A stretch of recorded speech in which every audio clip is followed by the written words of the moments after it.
there, John.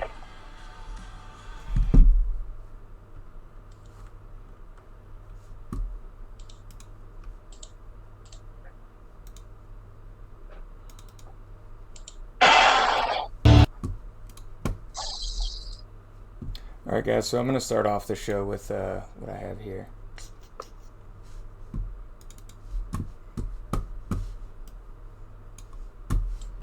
For by the grace given to me, I say to everyone among you, not to think of himself more highly than he ought to think, but to think with sober judgment, each according to the measure of faith that God has assigned. For as in one body we have many members, and the members do not all have the same function, so we, though many, are one body in Christ, and individually members one of another. Having gifts that differ according to the grace given to us, let us use them. If prophecy, in proportion to our faith. If service, in our serving. The one who teaches, in his teaching. The one who exhorts, in his exhortation. All right, guys, we had a heck of a start to our show today. John's, your sound's not working. Hey, everybody, welcome to the Great American Podcast, where everything American matters. So I'm going to start this over. I know that we had a horrible start to this, but I think it's important to watch what we have here. So I'm going to go ahead and share my screen, guys, so that way everybody can see what I'm watching, okay? And here we go. By the grace given to me, I say to everyone among you, not to think of himself more highly than he ought to think, but to think with sober judgment, each according to the measure of faith that God has assigned. For as in one body we have many members, and the members do not all have the same function, so we, though many, are one body in Christ, and individually members one of another. Having gifts that differ according to the grace given to us, let us use them. If prophecy, in proportion to our faith. If service, in our serving. The one who teaches, in his teaching. The one who exhorts, in his exhortation. The one who contributes, in generosity. The one who leads, with zeal. The one who does acts of mercy, with cheerfulness. Be not overcome of evil, but overcome evil with good.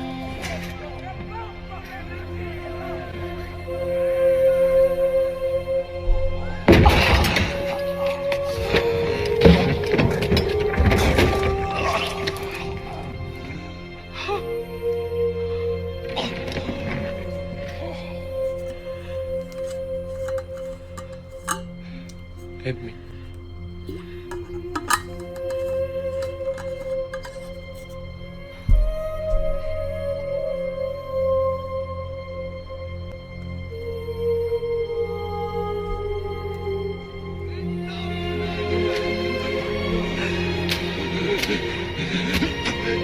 And I heard a great voice out of heaven saying, Behold, the tabernacle of God is with men, and he will dwell with them, and they shall be his people, and God himself shall be with them, and be their God.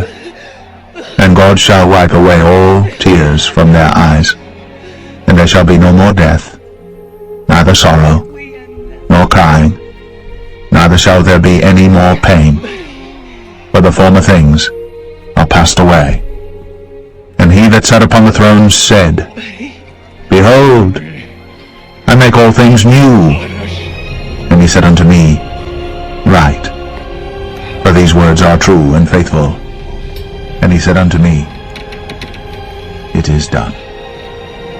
I am Alpha and Omega, the beginning and the end. I will give unto him that is athirst of the fountain of the water of life freely.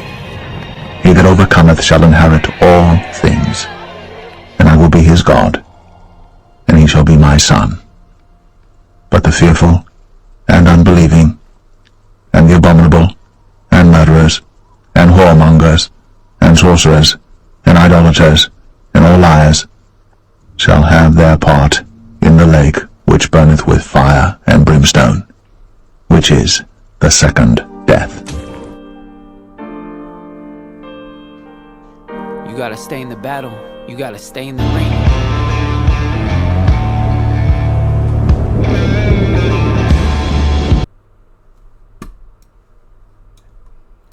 All right, guys. Welcome to the Great American Podcast, where everything American matters. Appreciate y'all sticking with us through all of that. I know it was a little bit rough in the beginning there. Sorry. That's how you know it's real, y'all. Exactly.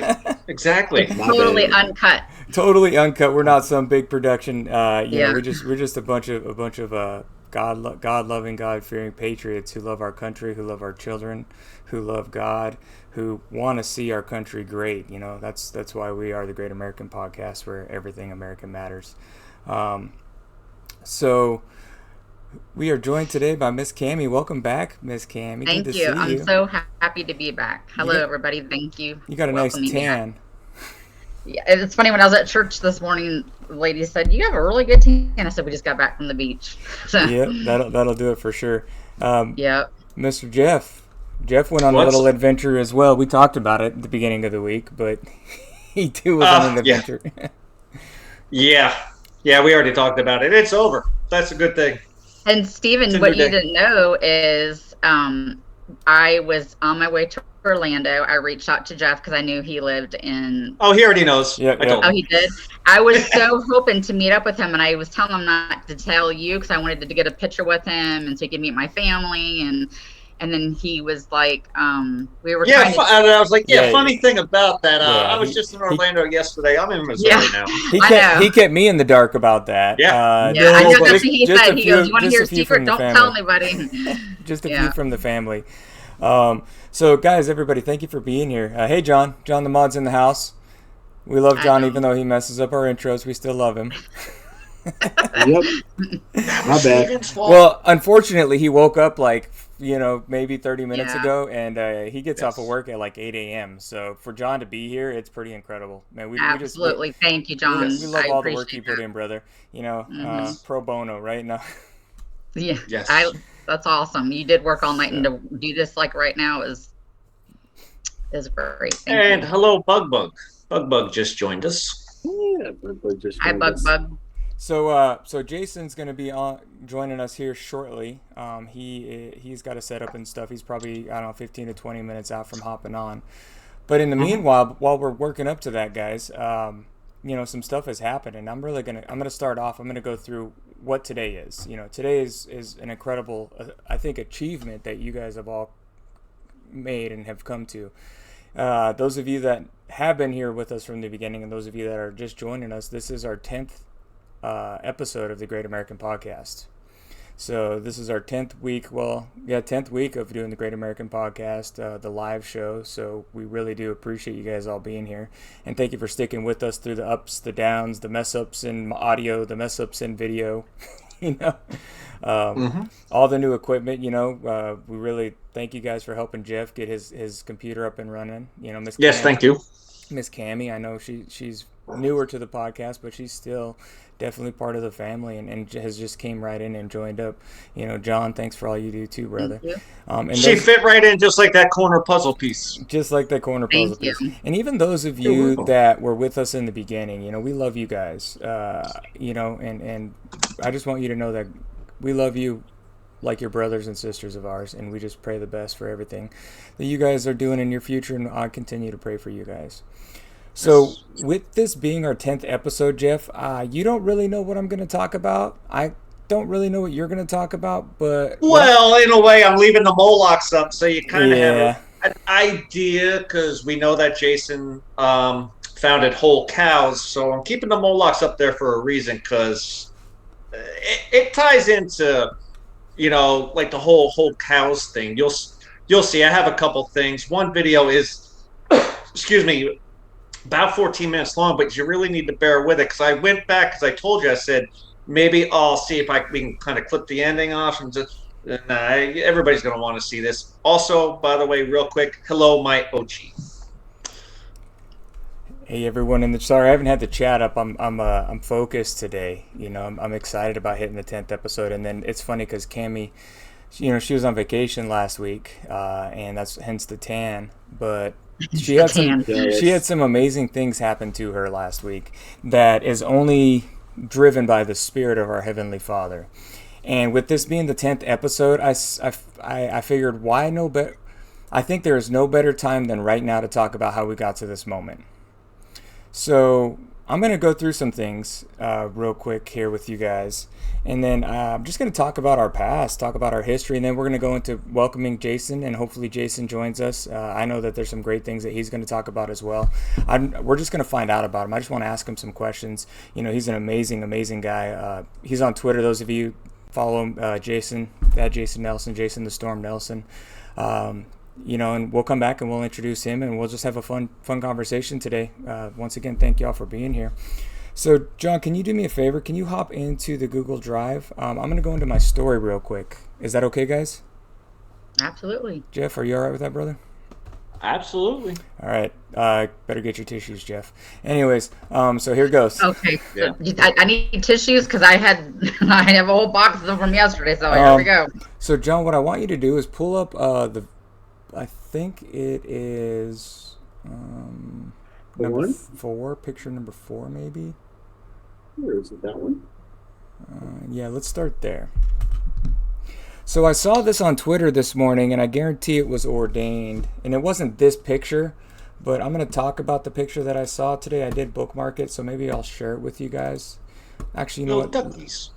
It was the little duckies. So I guess I didn't bookmark it, but so Cat Turd sent out a tweet, and Bearded Vet retweeted it and said something about it.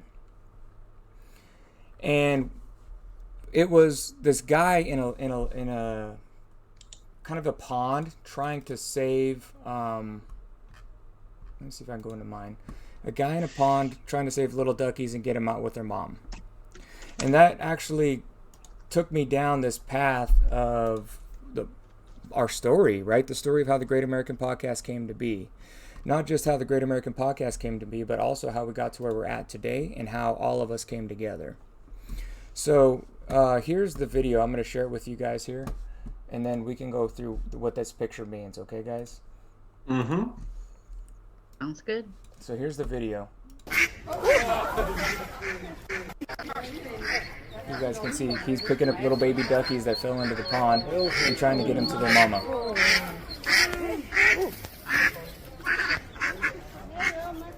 There's mom. Yeah.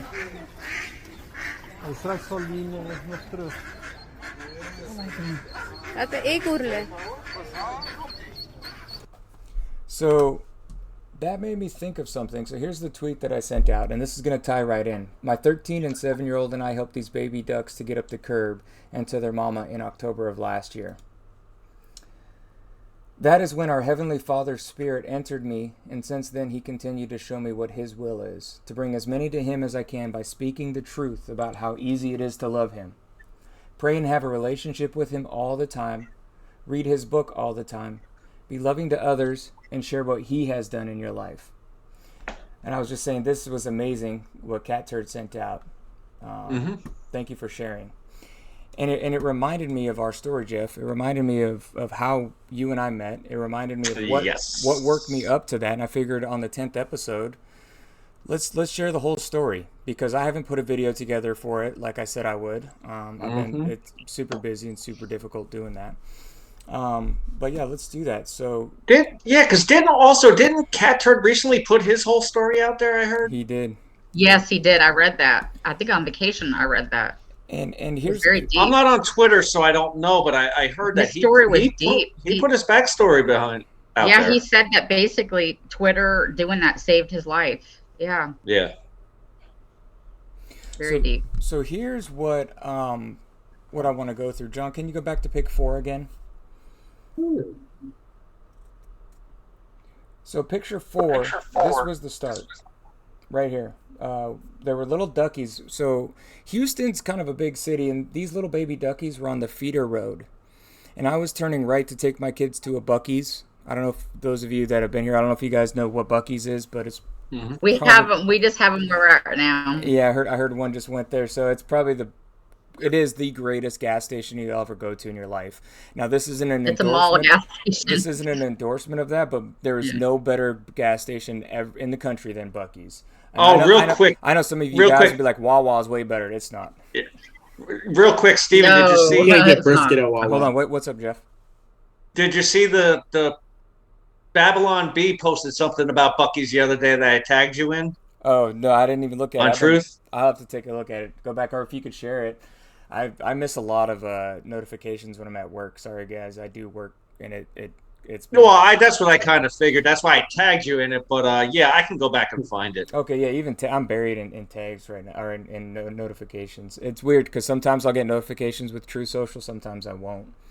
But I won't either. I'd love to see what Babylon B said about Buc-ee's. The Babylon B. So anyways, so what did we do? So I was sitting there.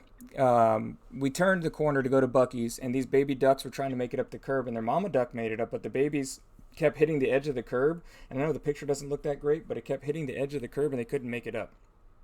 So I told my 13-year-old to get out of the car. I turned my flashers on and helped the ducks up. So he gets out of the car. He's running around the feeder road. My 7-year-old jumps out of the car. She's running around the feeder road.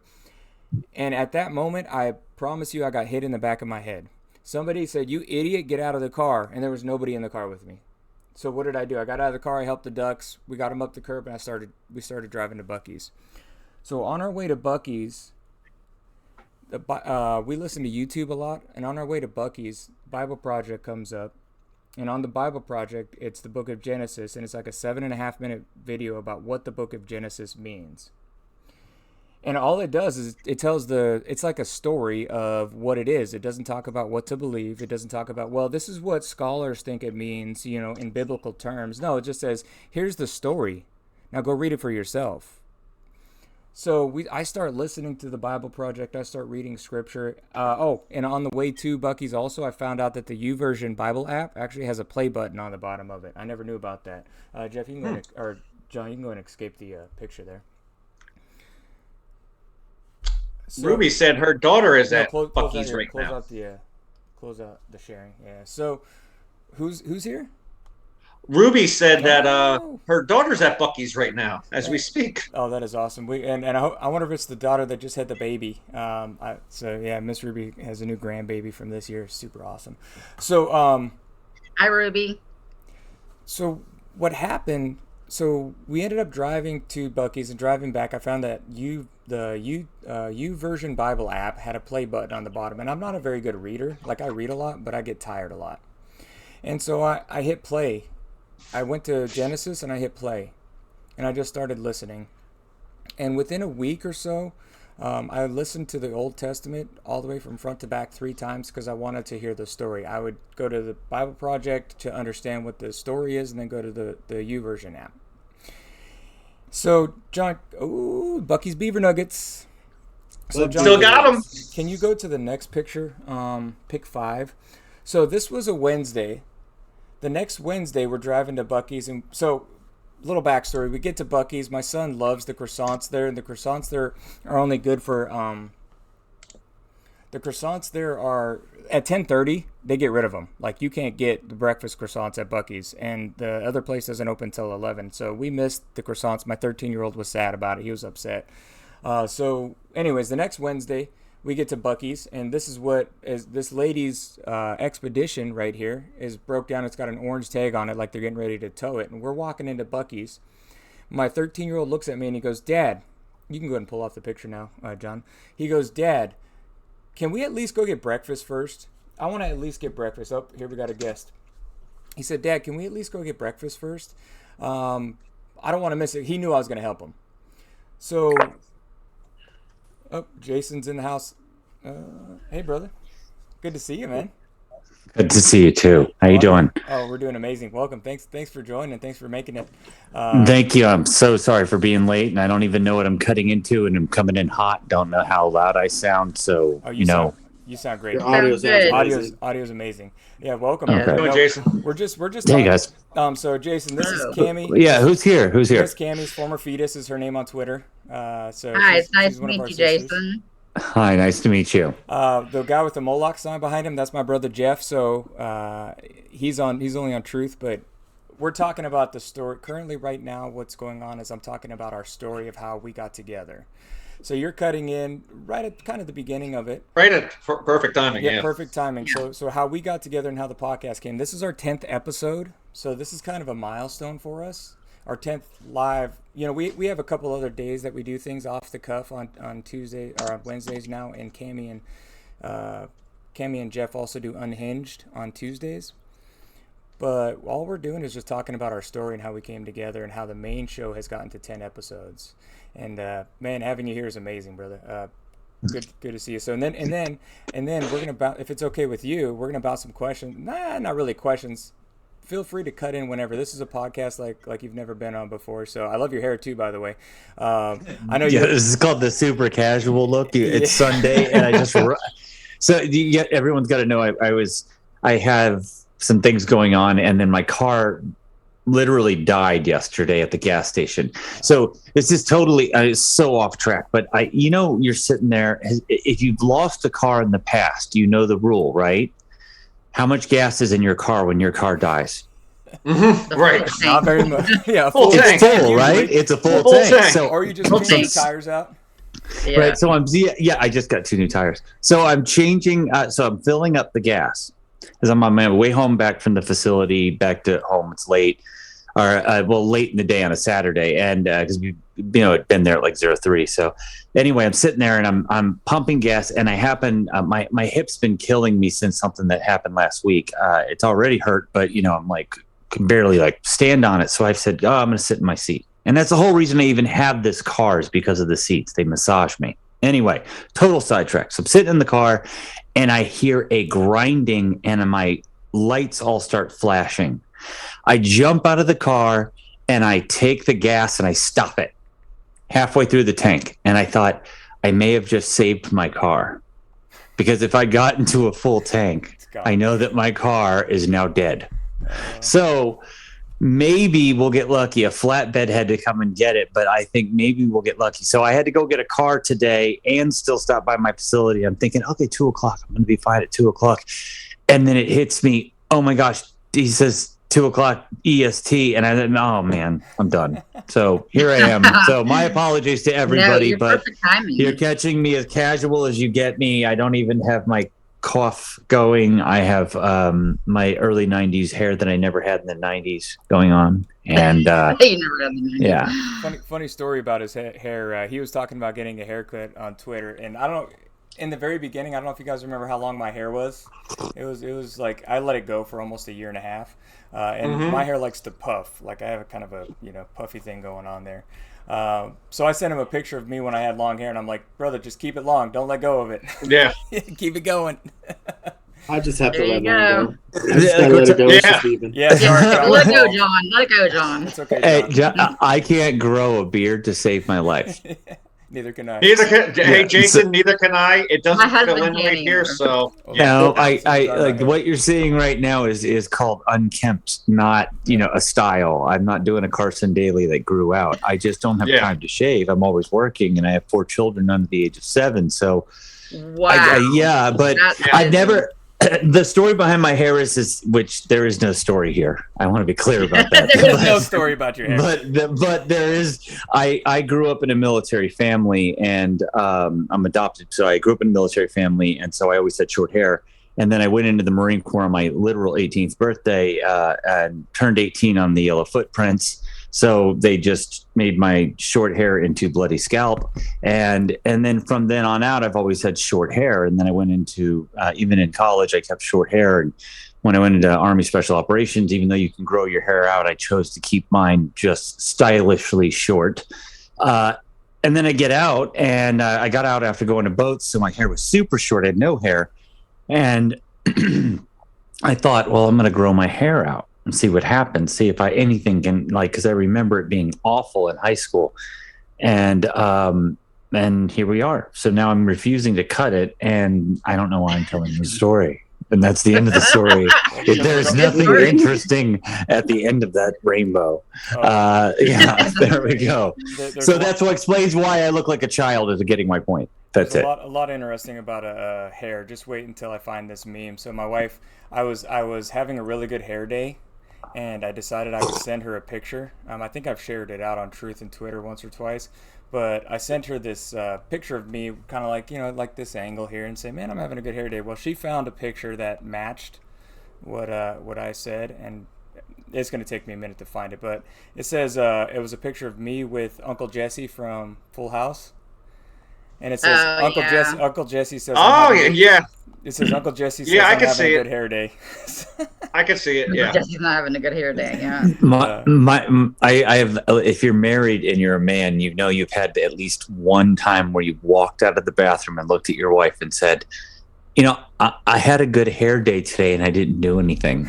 Like, I didn't even take a photo. Like, look at my hair today." And your wife will look at you and say, "You know, you're right." And I think she's not doing it out of encouragement. I think she's doing it to rub it in. I think so too. But yeah, Well, especially if you have younger children. I don't know if you have girls or boys, but if you have girls, I'm sure they do your hair all the time. I actually have two girls. One is 7. One is 1. The 1-year-old does my hair at night when she's trying to sleep. It's mostly twisting. She pulls a lot, so I get some teasing in there. Early 80s look. And then my 7-year-old is waiting till it's long enough to braid. So she says, yeah, she'll do that then. Have you had your nails painted? It's kind of long enough to braid. It's kind of long enough to braid now, but then it looks like it's kind of short enough to where you'd have to ice out your grill, as the kids nowadays say. Yes, exactly. Out your grill. My daughter and I have a different. Nowadays term, sorry. My daughter and I have a different kind of relationship, and I don't know how I'm going to do. Her name is Danger, and my sons are my sons are Thunder and Lightning, and then we have Tempest, our newest baby. But to give you an idea of the kind of childhood my daughter had, I don't even know if I can show you this, but I'm going to do my best. So this is her. Let me know which way to scroll here, but this is her childhood. Yeah, there you go. So more American than that. Yeah. So this is her. Oh yeah. So yeah. No, it's a little bit more hair doing and more. How many push-ups do I owe you, Dad? Because I broke something. How many push-ups do I owe you, Dad? That's a military dad right there. Yeah, I can't help it. My whole family's military. So my sister and her husband are Air Force right now. We visited them last week. Where are they at? They're in Melbourne. Melbourne. Oh. Yeah, Melbourne, Florida.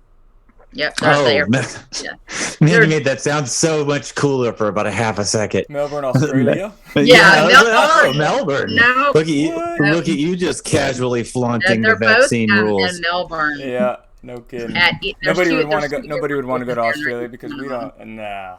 None of us here have taken jab. We're all against that. So Melbourne, Florida. So did you enjoy swimming every time you walked outside of your room? I grew up in Orlando, so I know, but the humidity. We went to Orlando, Melbourne, and then after that we ended up in Tampa, and Tampa was just as hot. So we did a week and a half down there, and it's global warming. It's all my cows are farting. I'm sorry. Exactly. Those of you that on wholecows.com, Jason's got an amazing business, which we'll get into here in a little bit. I don't want to talk. No, I don't want to talk about business. I know you don't, and you don't have to. But we're going. Let's talk about that vase behind you. No, that's funny that you said that, Jason, because Florida with this global warming that we're having wasn't supposed to be here, according to Al Gore. So. Well, gone by now. It's why he bought so much land. He bought so much land so that he could cover up your. Yeah, you look just like there. Yes, okay. I'm sorry. I can see all the way through the upper brow and upper ear. Yeah, I see the resemblance. Yes, that was a good hair day, though. I'm telling you. That was a good hair day. Yeah. Listen, I'm as straight man as it can be. I'm as straight as it can be, but that's a good-looking man there. My wife thinks so. She's, we've been married 19 years this year. You too, buddy. That's what I meant. You're looking good too, brother. Yeah, I like the hair. Yeah, right. It's the hair. Oh, so I was making when you were talking about your hair like probably a month ago. I made a picture. I put your face on Jesse's hair when it was super long when he was like a kid. And I was gonna share it with you, but I never got around to finishing it. And I was like, forget it. And then I was looking through my pictures on my phone, just looking through some memes that I made. I'm like, I should probably share this one today. Well, the thing is, so I just did Flyover Conservatives. I did their show yesterday. It obviously canceled it. I was supposed to do it last week, but so I did it yesterday, and I did it in the studio and all that stuff. And well, we're in my studio, but it's turned around right now. So normally you have my wall of me behind me, but I got kind of tired looking at it. So, well, now I'm looking at it anyway, but that didn't work out. So we did it, and my hair is like perfectly, my newscaster hair, and I'm just embarrassed by it. And again, once again, I now find that we are talking about my hair, which was not the intent here. So let's move on. John, how are you? Wait. Can I see your mug? Can I see your mug? Is that a Vader mug? Of course, it's a Darth Vader mug. Listen, Disney may have killed. It don't get no better than that. Yours, I see. Oh, I got it. Listen. I boycott Disney right now. But anything that we had, my wife, we went through the debate. Do we throw it away? And we talked about, well, does it influence the children to want to be around Disney more? Then we get rid of it. But if it's just something that is, the kids' Mickey Mouse stuff or whatever, and then I said Darth Vader stays. The mug stays. This thing has so many chips in it. It might as well be a Ruffles. But I'm going to keep it. I love Star Wars. I think Star Wars is, the movie to me is extremely, from when he made it in the 70s, way advanced, first of all. And there's nothing really, in my opinion, nothing really bad in the movie. I mean, they don't show any like sexual scenes. So I think. Well, I mean, he did make out with his sister like twice. Yeah. I mean, there is that. And you got to remember the director knew the whole time. Yeah, I'm just saying. George Lucas is, we can go down that rabbit hole if we would like. Yeah, I'm just there's the deep one saying. There with Hollywood. And look, they just killed. So I was driving in today. So that was the whole point. Was I was driving in. I'm already late, right? And I thought, what are we going to talk about today? And you had mentioned, hey, we're going to talk about Whole Cows, and I said, I can't. I'm in a situation right now where I can't. I'm not feeling comfortable promoting anything on my. I'm just not really tweeting right now, and so I said, "What are we going to talk about?" And I thought, well, why don't we just talk about nothing? We'll do a Seinfeld episode. And then so I was thinking, well, I'm going to share something that nobody knows because we'll promote this later on down the road, but. I was looking at that vase behind you, and I'm wondering, where did you make that? Because one factoid about me is that I, prior to my shoulder not working, threw pottery as a form of meditation. So that's what I did, and I got actually really good at it. Are you talking about my vase, or who are you talking about? Yeah, your vase. Oh, I'm in my son's bedroom. I have no idea where my wife got that stuff. Yeah, so this is my 13-year-old's room. That just killed this entire conversation and just made me look like. Thank you. So, but I do have back to John. My best friend in Montana. Actually, he does pottery and he sells it. He's got a really big eBay shop. So if you don't want to talk about wholecows.com, guys, go get your wholecows.com meat.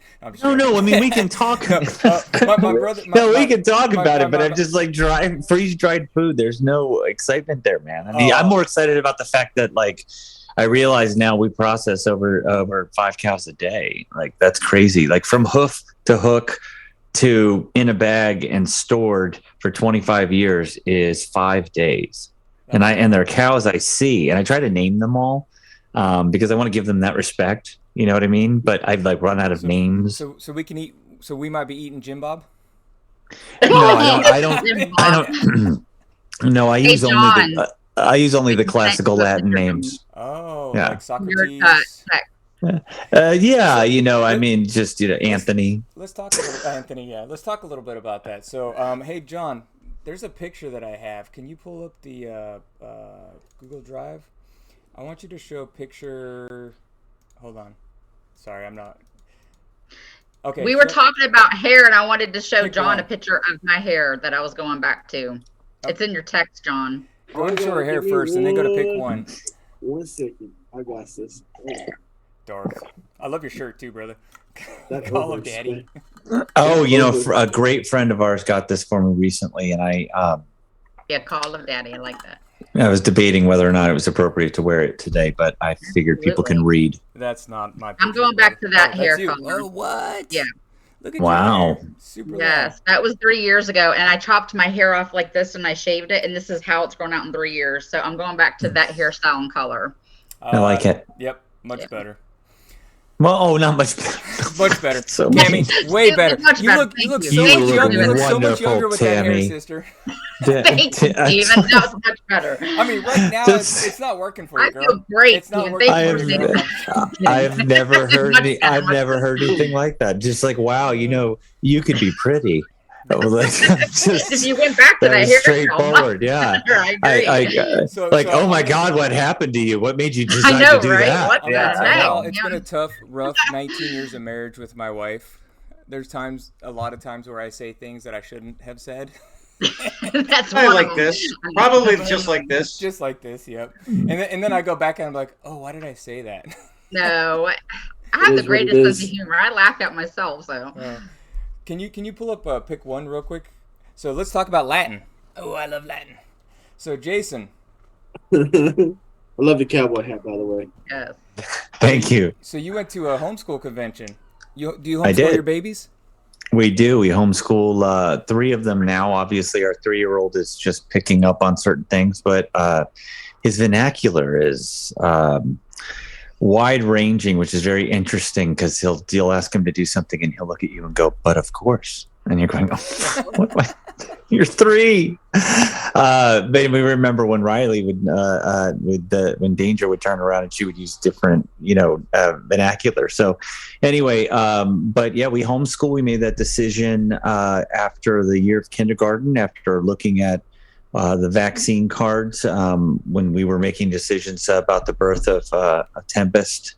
It all sort of came together, and due to some incidents at school and of what happened up in Uvalde, we made the decision that we were going to homeschool because here we could guarantee that the instructors and the principal and the custodian would all be armed. And I know I look super skinny now. I used to be about 250 and the size of a linebacker before I got hurt, but I still know how to handle my family's security, and that's important to us. And we're both, college educated. I'm not. I don't mean that in any sort of braggadocio way. I mean that in real curriculum. And we thought between that and the training I've received in the military and the training my wife has received professionally, if we can't educate our children, the finger painting that they were learning at school, then what are we capable of? So we really delved into the whole homeschooling. My wife has, it's far more than that. I don't want to minimize it. I'm so excited. I get to teach colonial history this fall, and I'm looking forward to some building that we're going to do. I've been setting aside cardboard boxes because I want to build a little colonial village for them. And and it's just neat the things you get to do. You get to plan trips, and we love it. We love homeschooling. I'm a prior teacher, and I didn't homeschool my own children because it takes a special person to do that. So that's awesome, because I couldn't even do my own children. I would lose it because it's just you have to have more patience with your own children than you do with other kids' children because they're a little bit more behaved. Because when COVID lockdown came, our whole state, all the schools were shut down. So I was homeschooling for that year, and they were like, "I don't want to get on the computer." And when they're your own kids, it's a little harder versus teaching somebody else's kids because they respect you a little bit better. But that's awesome that you're doing that. Yeah, I'd love to talk to homeschooling like in a way that was educated right now, but my wife is not here and she doesn't like to be on air. But she's the one that devotes all the time. I do support her in whatever she asks, and of course I listen to what she says, and I try to apply those methods even when you bring in the kids to teach them how to cook and how you talk to them about it, that sort of thing. But it's what had happened was our child, when she went to kindergarten, Danger changed. And we started to calculate the amount of time that she was at school. So they required us to drop her off at 7:15. It's like 8 hours. Yeah. It was 7:15, and we didn't get her back until 1600. So I'm going, man, that's a lot of time away from us. And if she'd wanted to ride the school bus, she would have had to leave at 06:30 and wouldn't have gotten home till 16:30. And she would come home and didn't remember anything she learned at school that day. And I mean, every day it was the same thing. She fought to do the homework. And we were trying to structure our lives around what we thought was the classical system, what we all grew up in.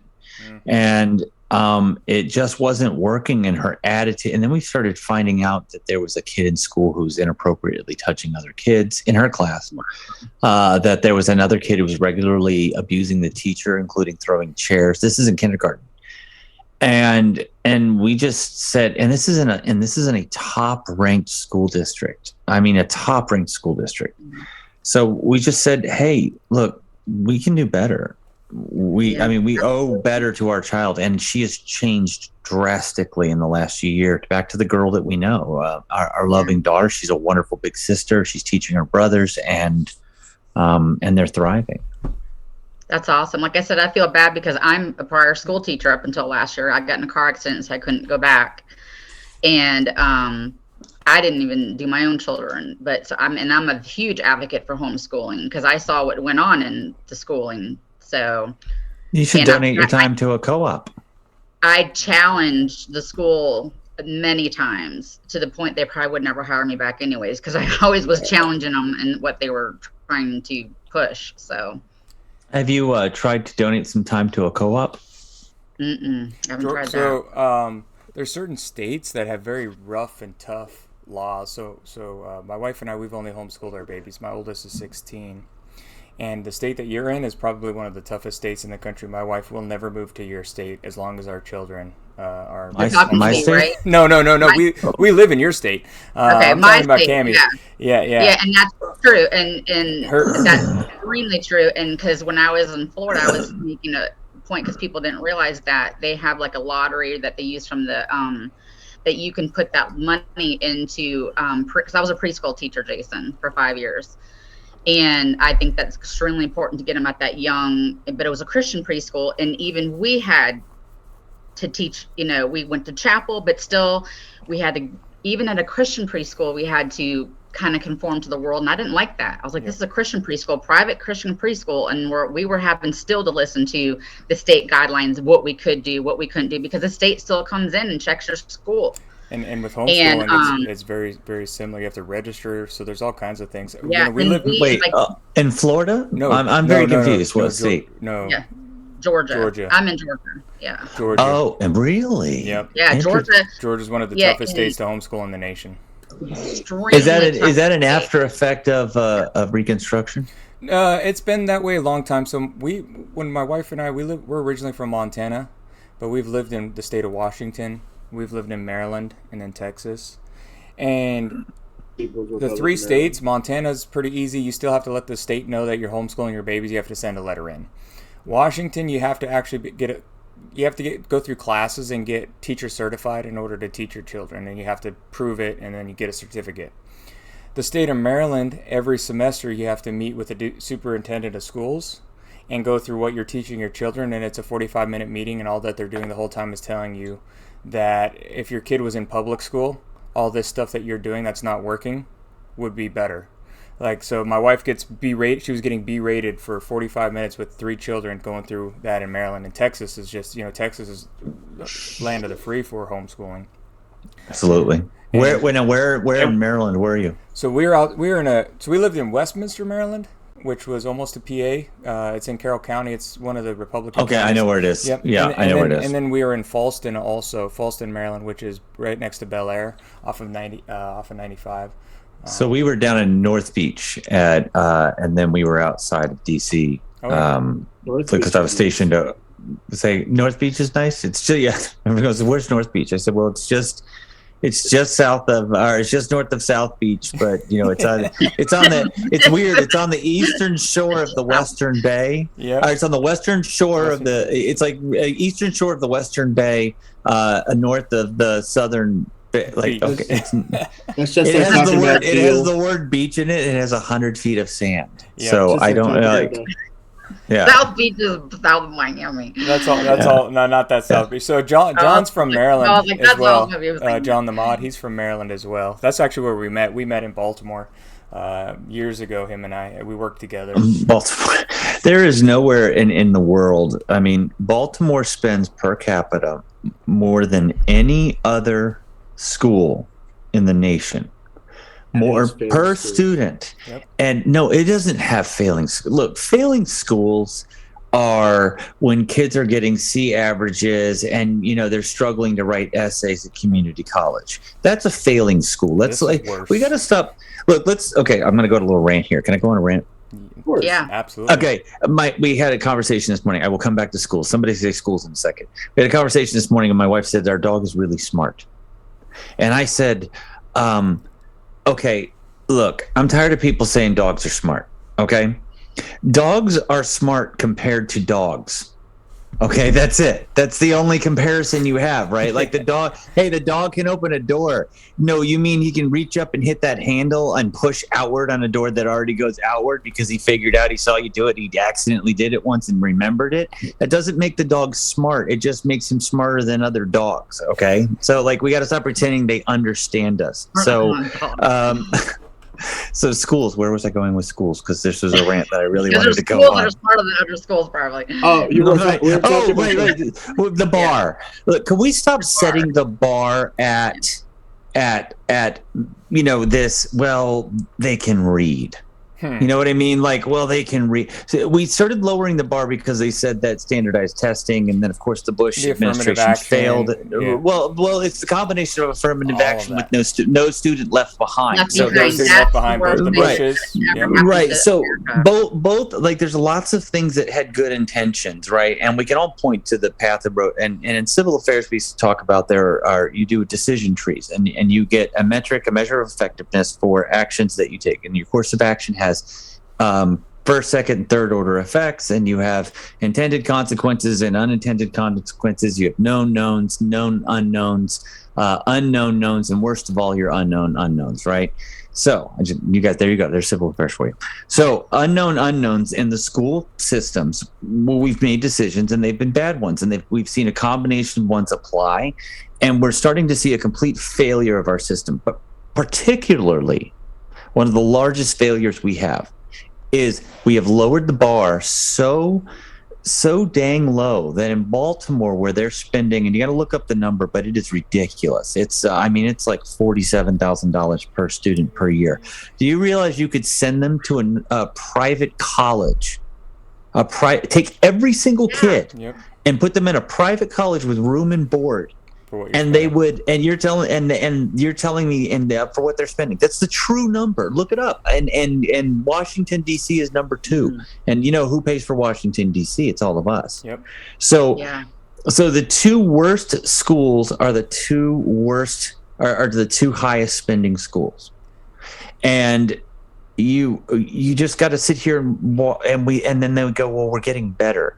What do you mean better? Like 46 kids weren't shot this year, and now we had 4 more kids that could learn to read. They are reading. They are graduating kids who are reading at a 3rd grade level out of Baltimore.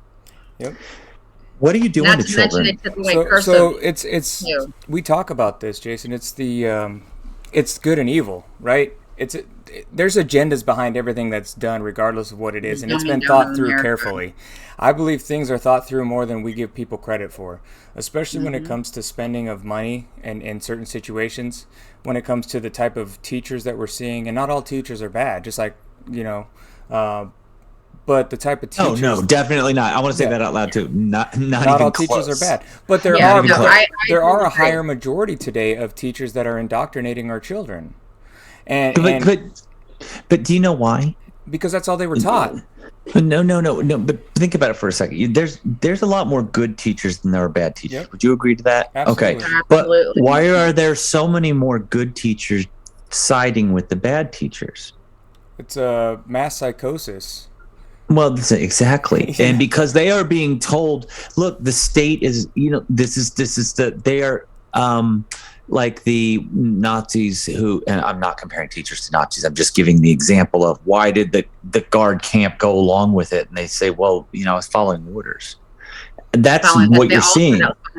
You're following orders, That's what they said at World War II. Exactly. But see, Jason, what I did is I challenged it, and they didn't like me. They hated me. I got in a bad car accident last August, and my daughter, she'll be a sophomore this year, and she was a freshman last year, and I had a whole episode on here in the beginning, and it was about a book. Have you heard about The Hate You Give? No, I have not. Sorry.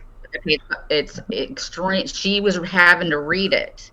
The book is completely trash, and I brought it to the principal, and I was gonna, after I got in my car accident in this high school, I was gonna go be a permanent sub because he needed subs.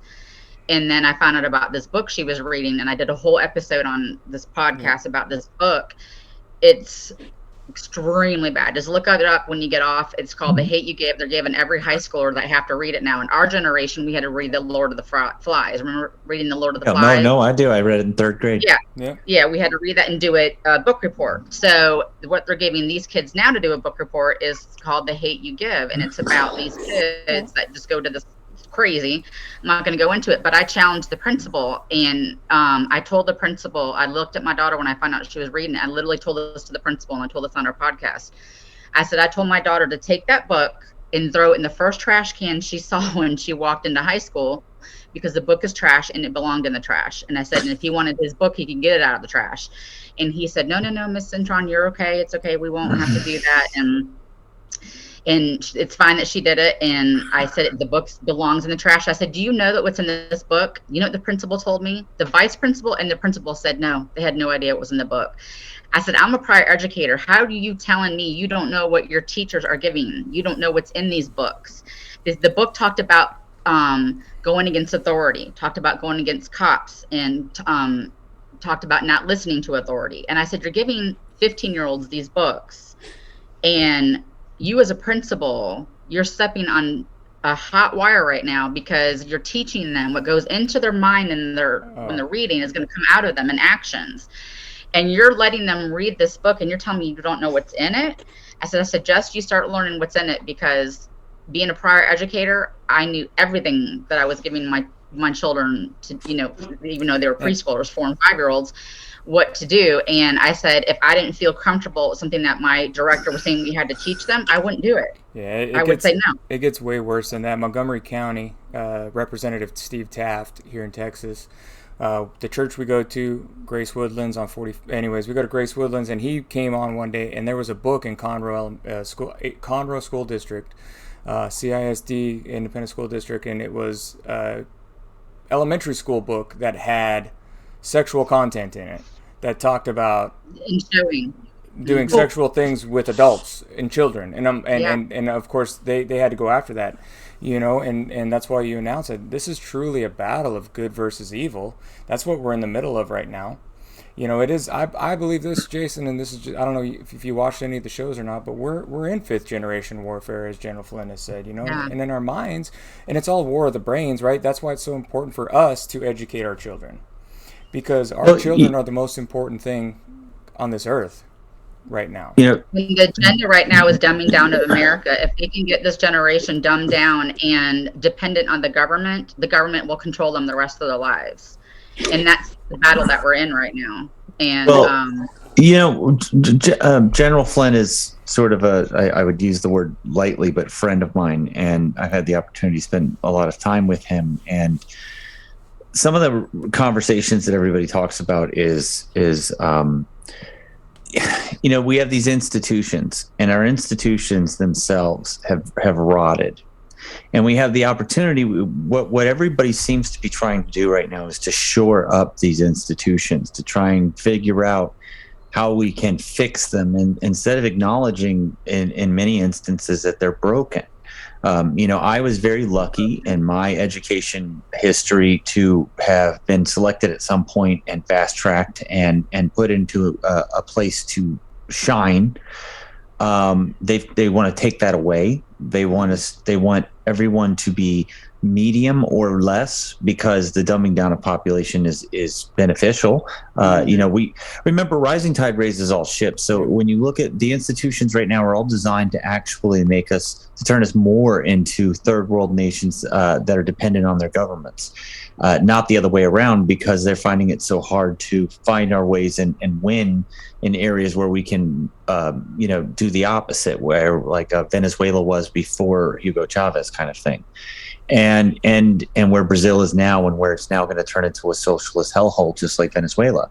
And I think it's easier for them to just cut us all down, to just cut and rather than separate the chaff from the wheat, to just kick the wheat and trample it down. And that's what they want to do. And it's the only way we can see our way out of it is through parallel systems, is the creation of parallel systems. One, medical autonomy. 2, food industry. 3, education systems. 4, manufacturing. You have to commit to working with one another and being pro-American. We have to get involved. Look where we lost in the school boards. How many guys, seriously, until there's like a book for somebody to ban or some hullabaloo, how many of us were actually actively involved? How many? I mean, raise your hand, because there's more than 3 of us. Well, yeah, but you're you're a school, you were right, correct, but you're still an educator.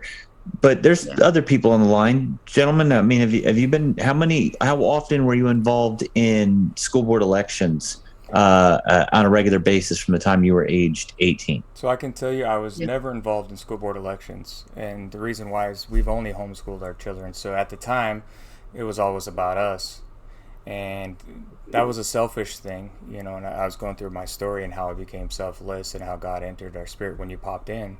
But that was a selfish thing, and now that you become selfless, you realize how important it is to be involved in the smaller community things. That's what we got away from, I believe. Local communities, helping each other out,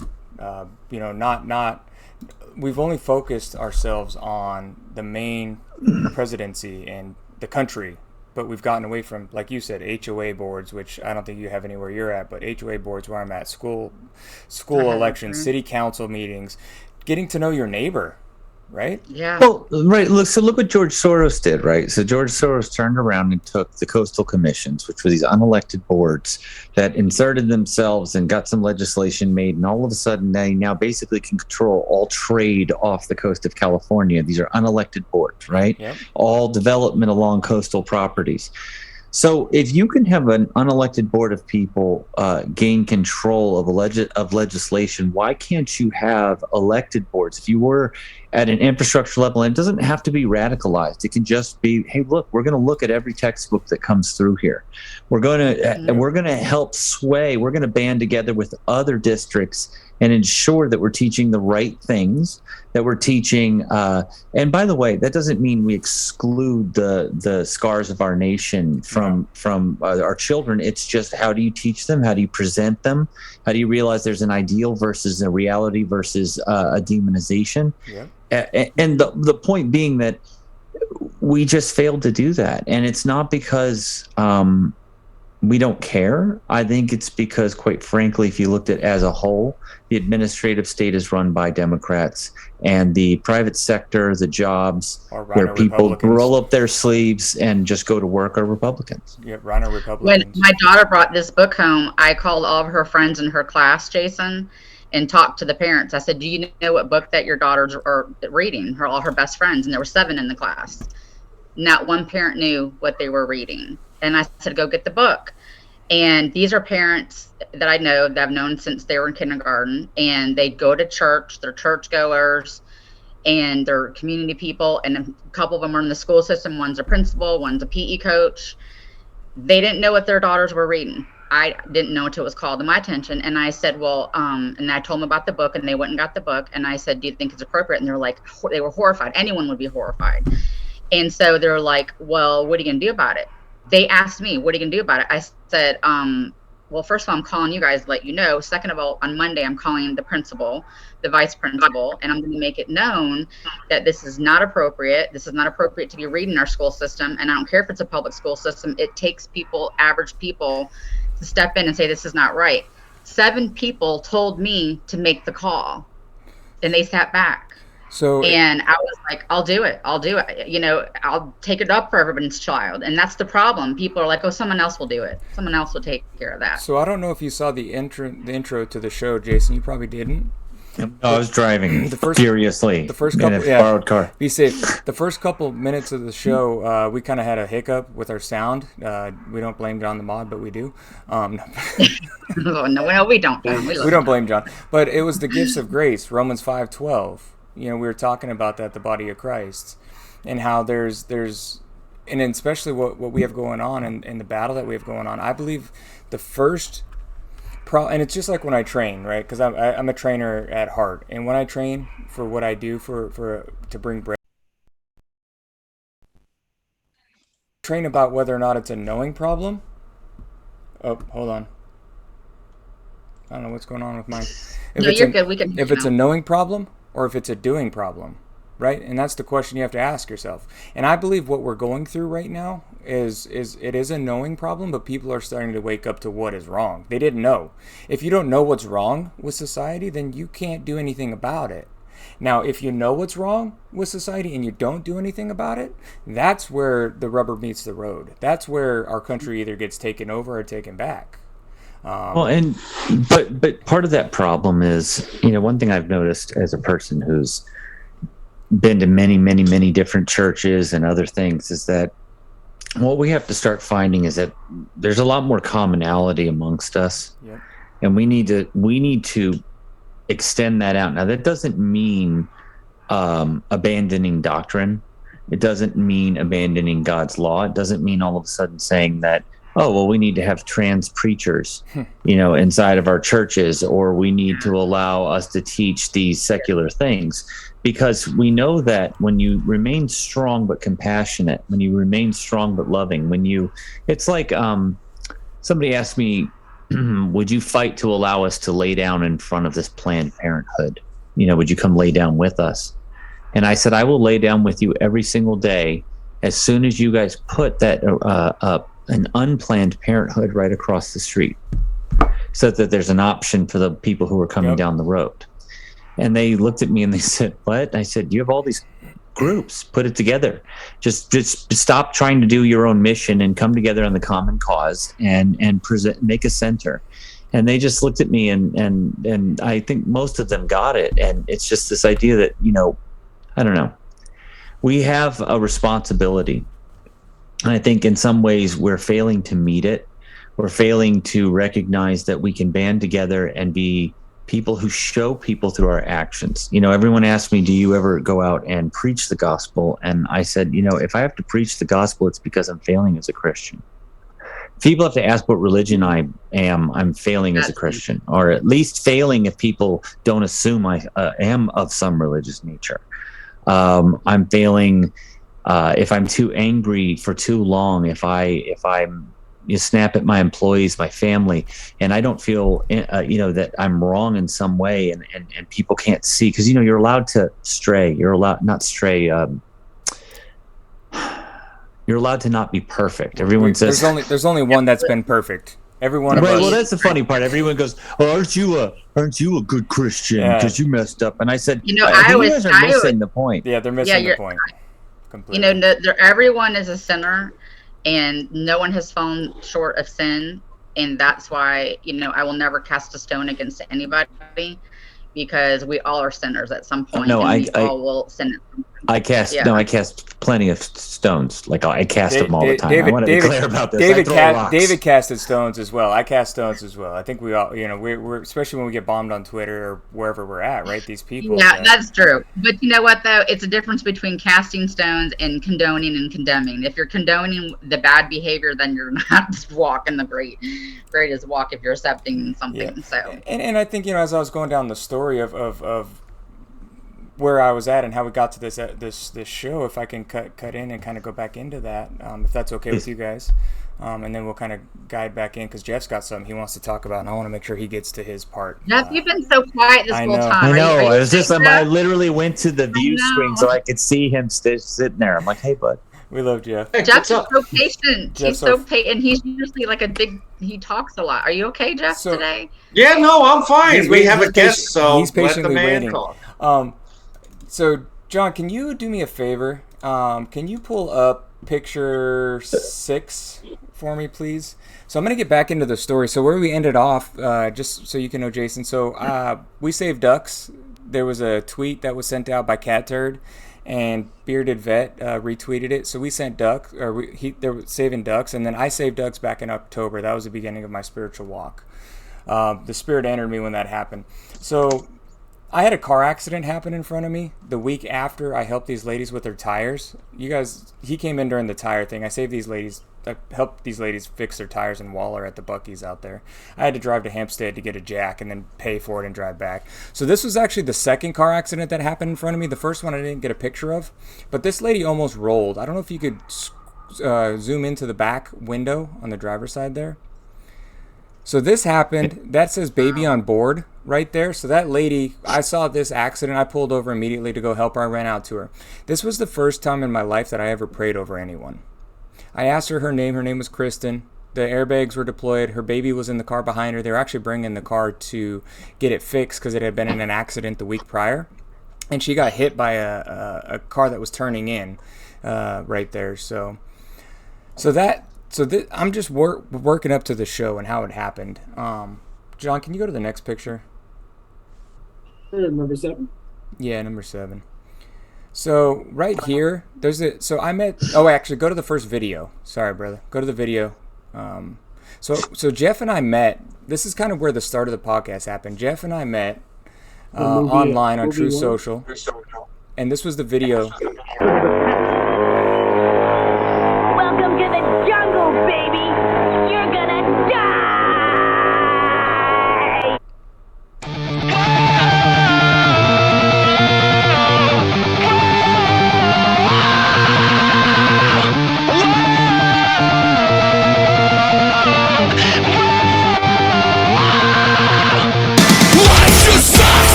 So I made this video for Jeff. You want to exit out there, John? I made this video for Jeff, and then Jeff, if you want. Which Jeff was not in a good place at that time. Just so we I think precursory with that. If you want to kind of tell your part of this after you and I met. So we met on True Social. There's a family group. A lot of them are watching the show right now, and we love y'all. Y'all are awesome. And we just talk about, God and family and friends and what's going on and the truth, and we're all a bunch of patriots. Every one of us are a bunch of patriots. We love, I don't know, do you know who Scotty Marr is, Jason? Oh, I'm sorry, I didn't know who you're talking to. Yeah, I know Scotty Marr. Yeah. Okay, so Scotty's kind of he's one of the family as well. Hopefully he's watching the Fallen. There's a lot of them out there. But Scotty's cool. He lives out here in Texas as well. He's a good brother. Him and his wife, Shaylin. But anyway, so there's a family group of us that Jeff and I met, and we knew each other for 10 days. Jeff, and then I made him that video day 1. And what happened after I made that video and sent it to you, Jeff? Because you had that song that you had out. Yeah, because I wasn't feeling this at the time, but that song is by a band called Beartooth, and it's kind of about, feeling isolated and lonely, which that part I kind of did, but it's a song to kind of stop somebody in your tracks. Hey, if you're thinking about something no, don't do it. So it's about suicide, but suicide prevention, or awareness, I should say, because I did do a video a while ago, and somebody that I grew up with committed suicide, and I can't. You guys know I have no problem showing my emotions. I really don't. So I kind of got choked up in how so many people show signs that, hey, I'm not okay, and people ignore them. Yeah. So I was kind of in my feelings at that time, and I thought you were mocking me, but you weren't, obviously. But I didn't know you. You were new to the family, and anybody in this family will tell you, I'm not saying it like at the time, like, I'm not welcoming. I was one of the most welcoming people to welcome new people. It's just, again, I wasn't in the right frame of mind. I was drinking Jason, I was 9 years sober at one point years ago, and then when I found my father dead, the bottom dropped out, and I built it back up again just to have it fall out again. But anyway, so I was like, who is this guy? You know, that song means something to me, and you're mocking it. He wasn't. But if you want to go down that route, Steven, show him the next video you did for me, because that's when I started to be like, okay. It's like, how did he know this? So how did he know? I make meme vids. You know, that's kind of my way to wake people up. I make meme vids, and here was the video that I made for Jeff after we kind of had a falling out. Weight problems. Try this simple ice hack with Try water this ice before hack, bed. guys. You may It'll not help you know out. this, but the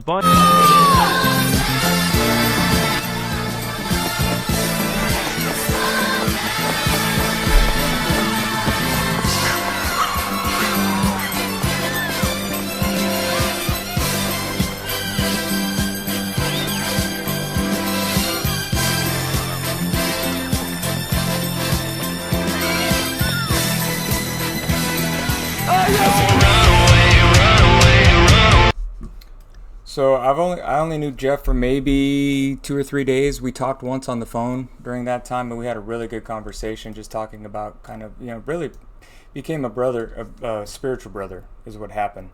And so Jeff became connected to me in a way that I've never been connected to anybody when it comes to spirituality.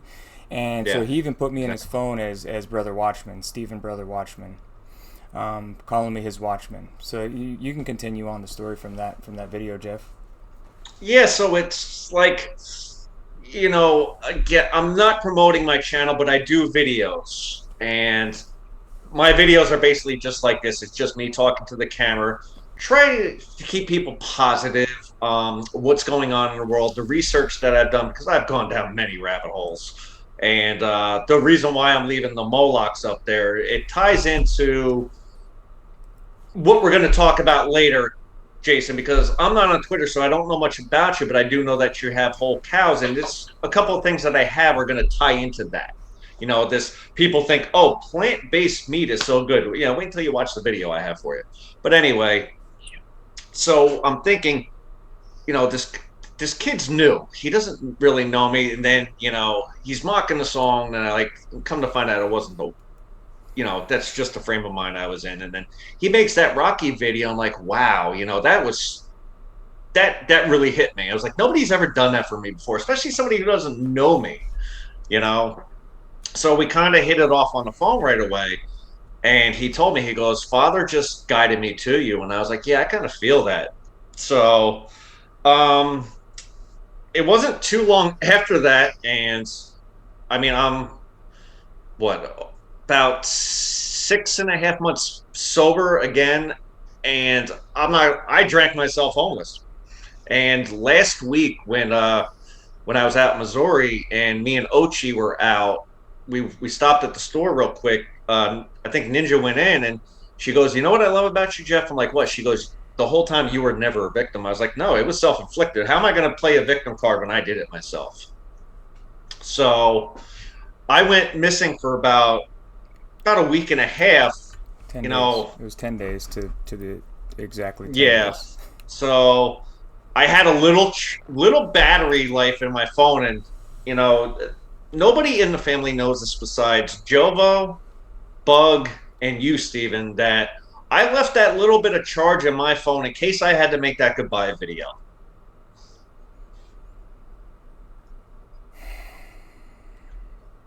We love you, brother. It's okay. We love you, Jeff. It's okay, brother. We love you. You know, Jeff. I was in a very dark place. And again, you know, I did it to myself. I knew when I started drinking a couple of years ago that, Jeff, you're playing with fire, you know.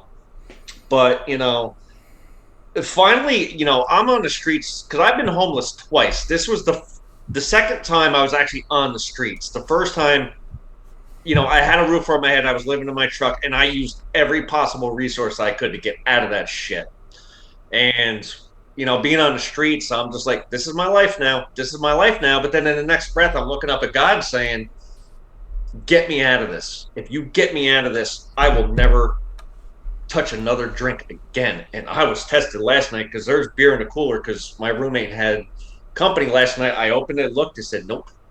And it just felt so good to have that kind of willpower, because I don't suggest anybody new in recovery or back in recovery to ever do that, but I like to challenge myself knowing it's there and having the willpower to say no, because I made a promise this time. So one day, it was a Monday, I woke up and I said, this is not my life. I had money in the bank. I had my debit card on me. I had my cell phone, which I almost threw out one day. We were walking the streets of Portland, and I had my phone. Nobody saw it, but I had my phone. I almost threw that fucking thing away, and I said, it's a paperweight. I don't need it. Something inside me, something, not really inside, something told me, do not throw that phone away. And I am so glad I did. That Monday, I went to the mall, or no, Target. I got a charger for my phone. I said, I'm getting out of this mess. This is not, God did not bring me all this way to drop me off now. I've always said, no, it ain't happening now.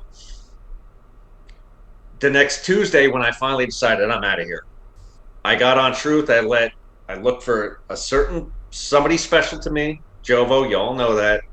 I waited for her post and I liked it. And she just came back with, Jeff, is that you? If it's you, let me know it's you.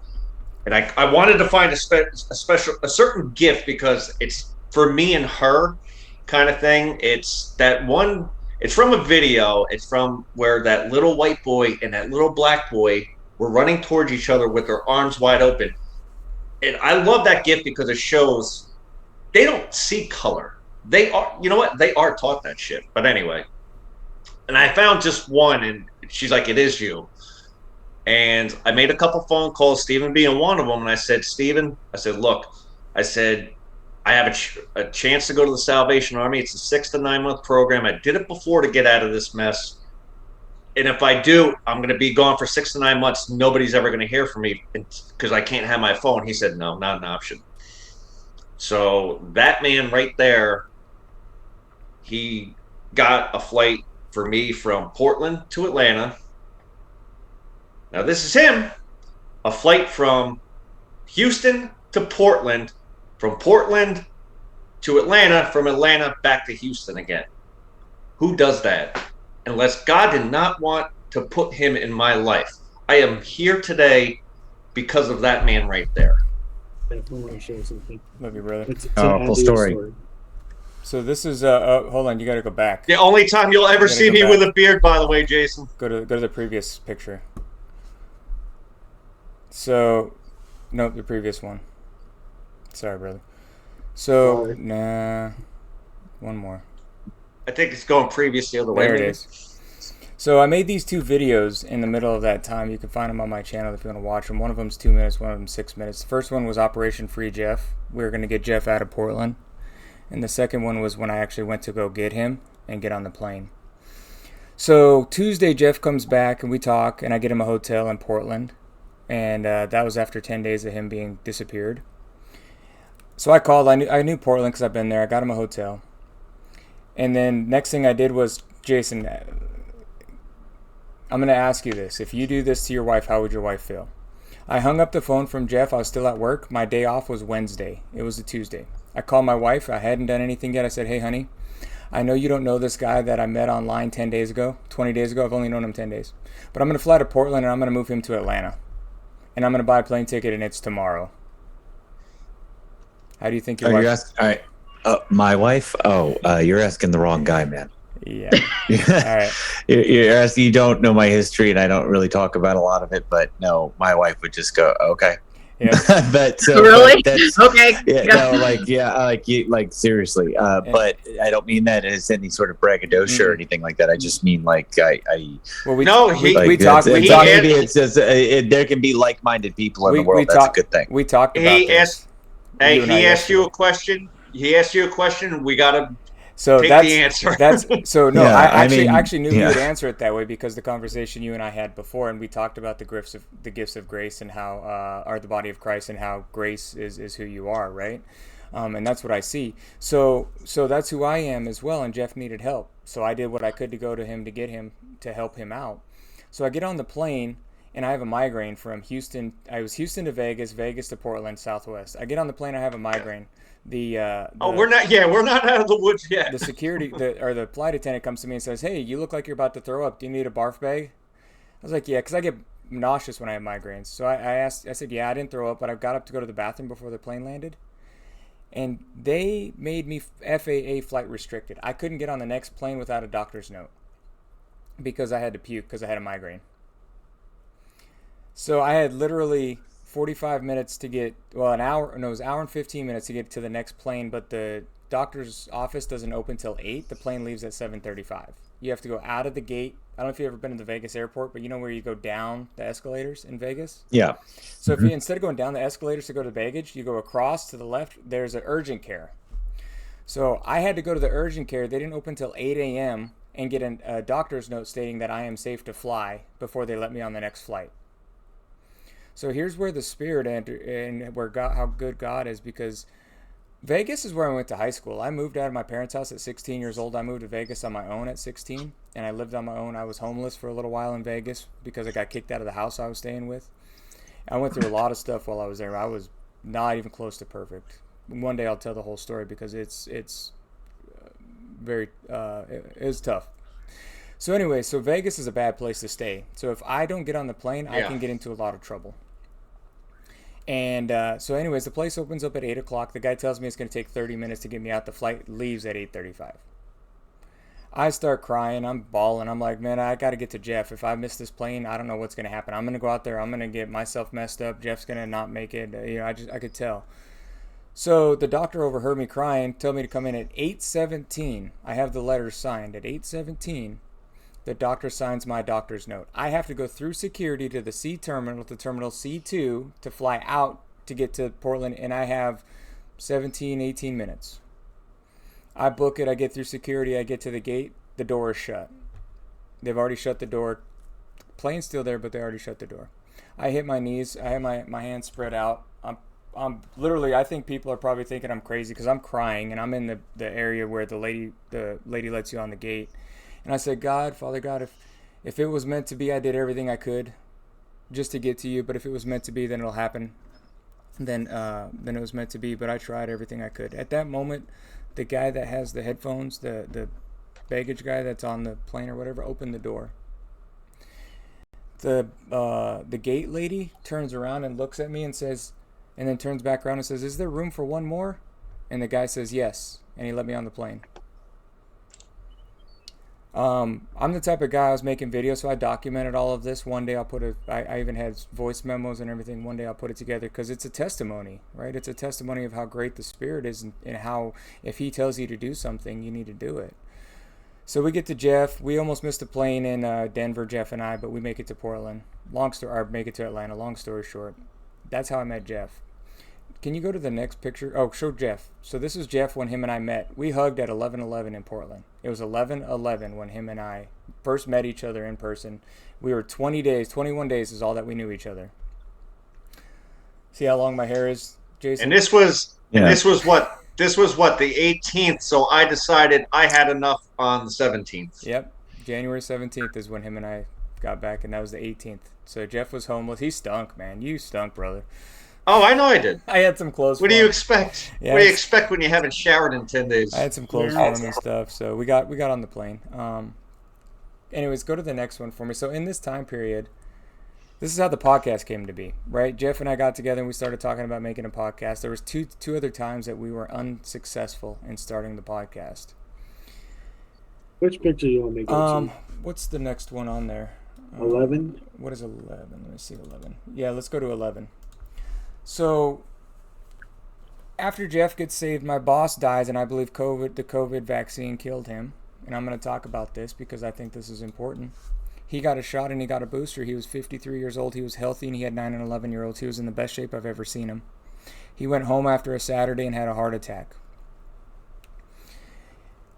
Him and I fought a lot about it, but he did it so he could go on a vacation, and then he did it to show that it was safe and effective at work. Because I don't know if those of you that were working at that period in time, all companies were pushing because of OSHA, because of the whole 10,000 or the 100, whatever the fine that your business was going to get because of OSHA mandates. They tried to circumvent the law. $5,000 fine, yeah. They tried to circumvent the law. So remember that, guys, before you go and you do anything crazy, especially during the times of like when the government's pushing things, they try to circumvent it. They'll say, oh, it's illegal to carry guns in this state or whatever. No, the Constitution is the Constitution. That's why you better read it and understand it.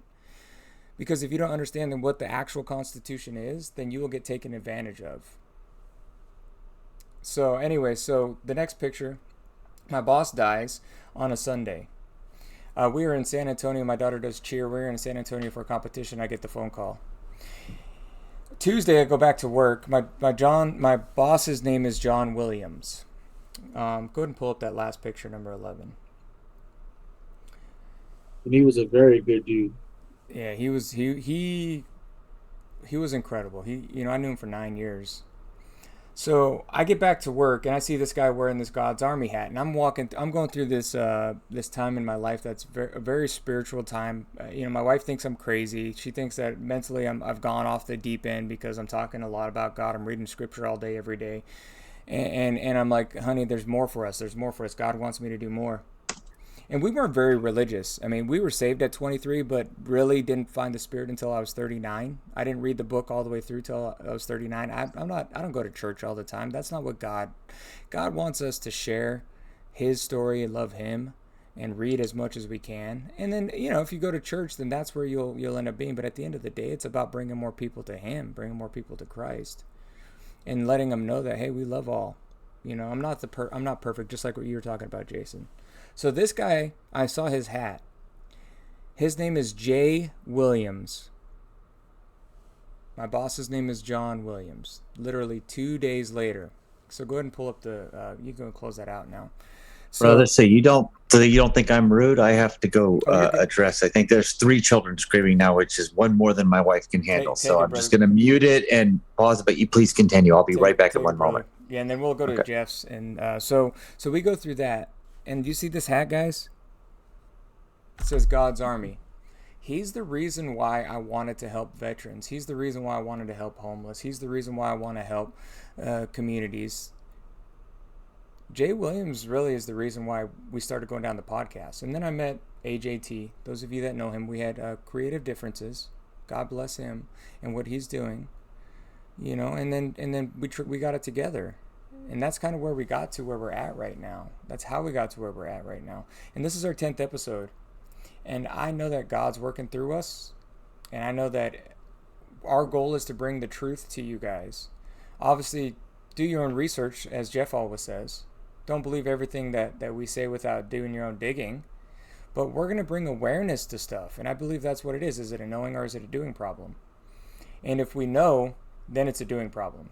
So there's some things that we've hit on pretty heavily, right? We've hit on the children.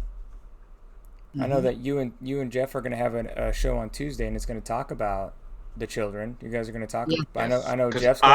Go ahead. Because I am going to see The Sound of Freedom tonight, and real quick, a special shout out to Hope Dealer 64 is in the chat. Oh, hey, Hope Dealer, how's it going, brother? He had me go to watch Just Mac not too long ago, and I like. Yes. Commented on one of my videos recently and said, oh, you should go on Just Mac. He has an open mic. And then I checked last night and it's like, oh, that was 3 hours ago. It's already done. Yeah, he does it, I think, daily. I started following him on Truth, so I'm going to go and message him too. But yeah. Steven, I don't want to interrupt you, but I wanted to reiterate that because in case I don't get a chance, on Tuesday, Jeff and I have a very, very special Unhinged with Cammie and Jeff.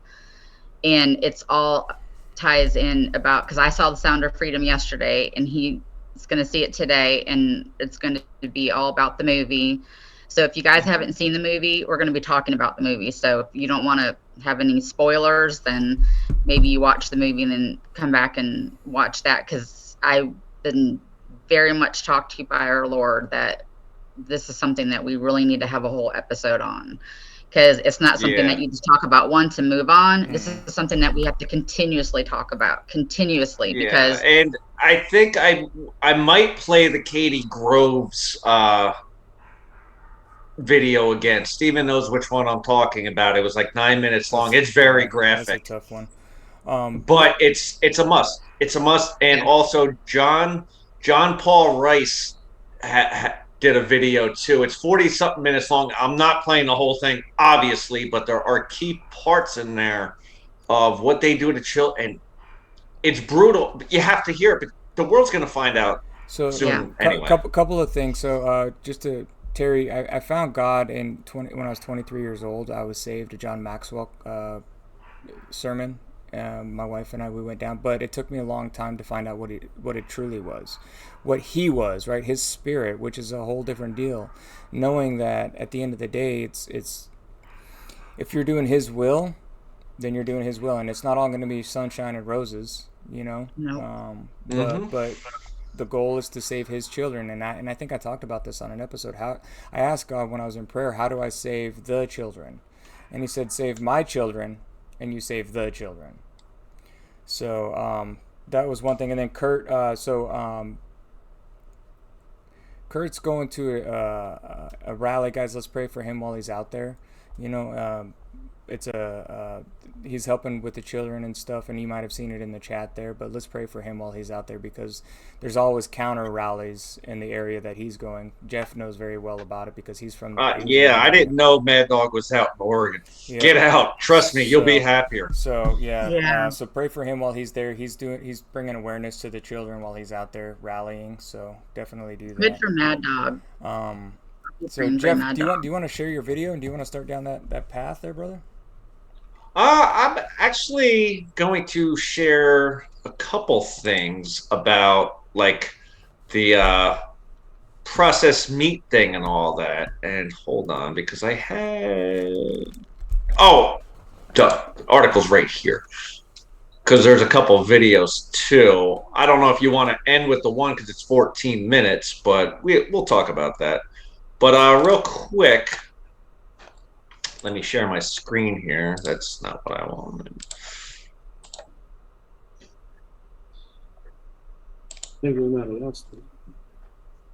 So if y'all can see this, it's the pros and cons to lab-grown meat. Now, we don't have to read all of it, but this is the pro. Seeing lab-grown meat, I don't see how there could be any pros. Right. Well, you'll start to see why I'm doing this. Yeah. The pros: space. The Daily Express reports that in the UK, 85% of the total land footprint is associated with animal products, with land footprint and commercial lab-grown meat being 99% lower than normal animal husbandry. All right, whatever that is. Sustainability in America. Consumers eat 26 billion pounds, 13 million tons of beef each year, which Wired says demands a massive industrialized livestock system that is problematic for the planet. You see where this is going with the pros, right? Animal welfare, like they give a fuck about the animals. They don't care about the children. Why are they going to care about the animals? Thank you, Jeff. I've always said that. I was like, so you care more about an animal than a human getting slaughtered. Okay. No, they don't. They don't. Yeah. The system of foreign-based plant meat rarely has the animal's best interest in mind. Do they ever have the... You see what they're starting to do? They're starting to tug at your heartstrings with this. Now, obviously, it's not the people who are writing this per se, but it's what they've researched.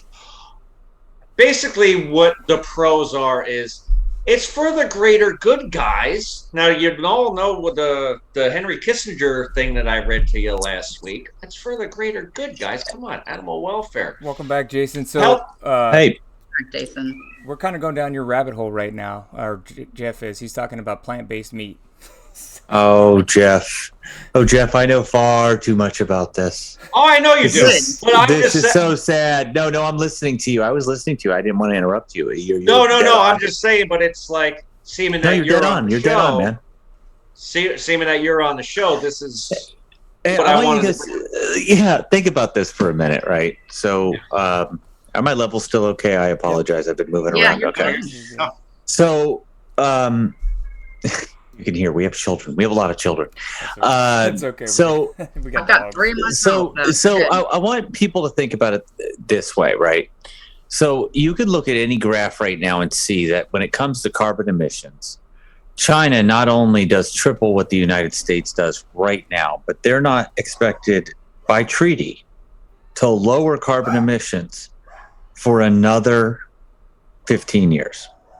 Okay, to start. That's like to level off. And then they'll start reducing.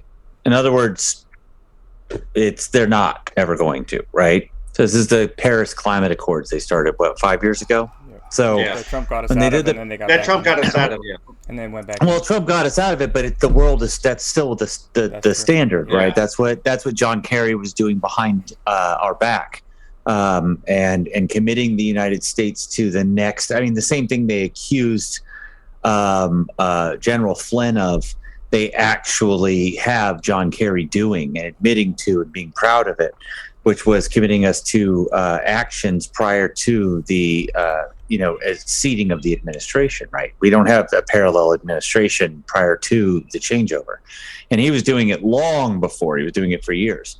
So we look at a place like China, which its footprint is so massive that even if we were to live in grass huts, right?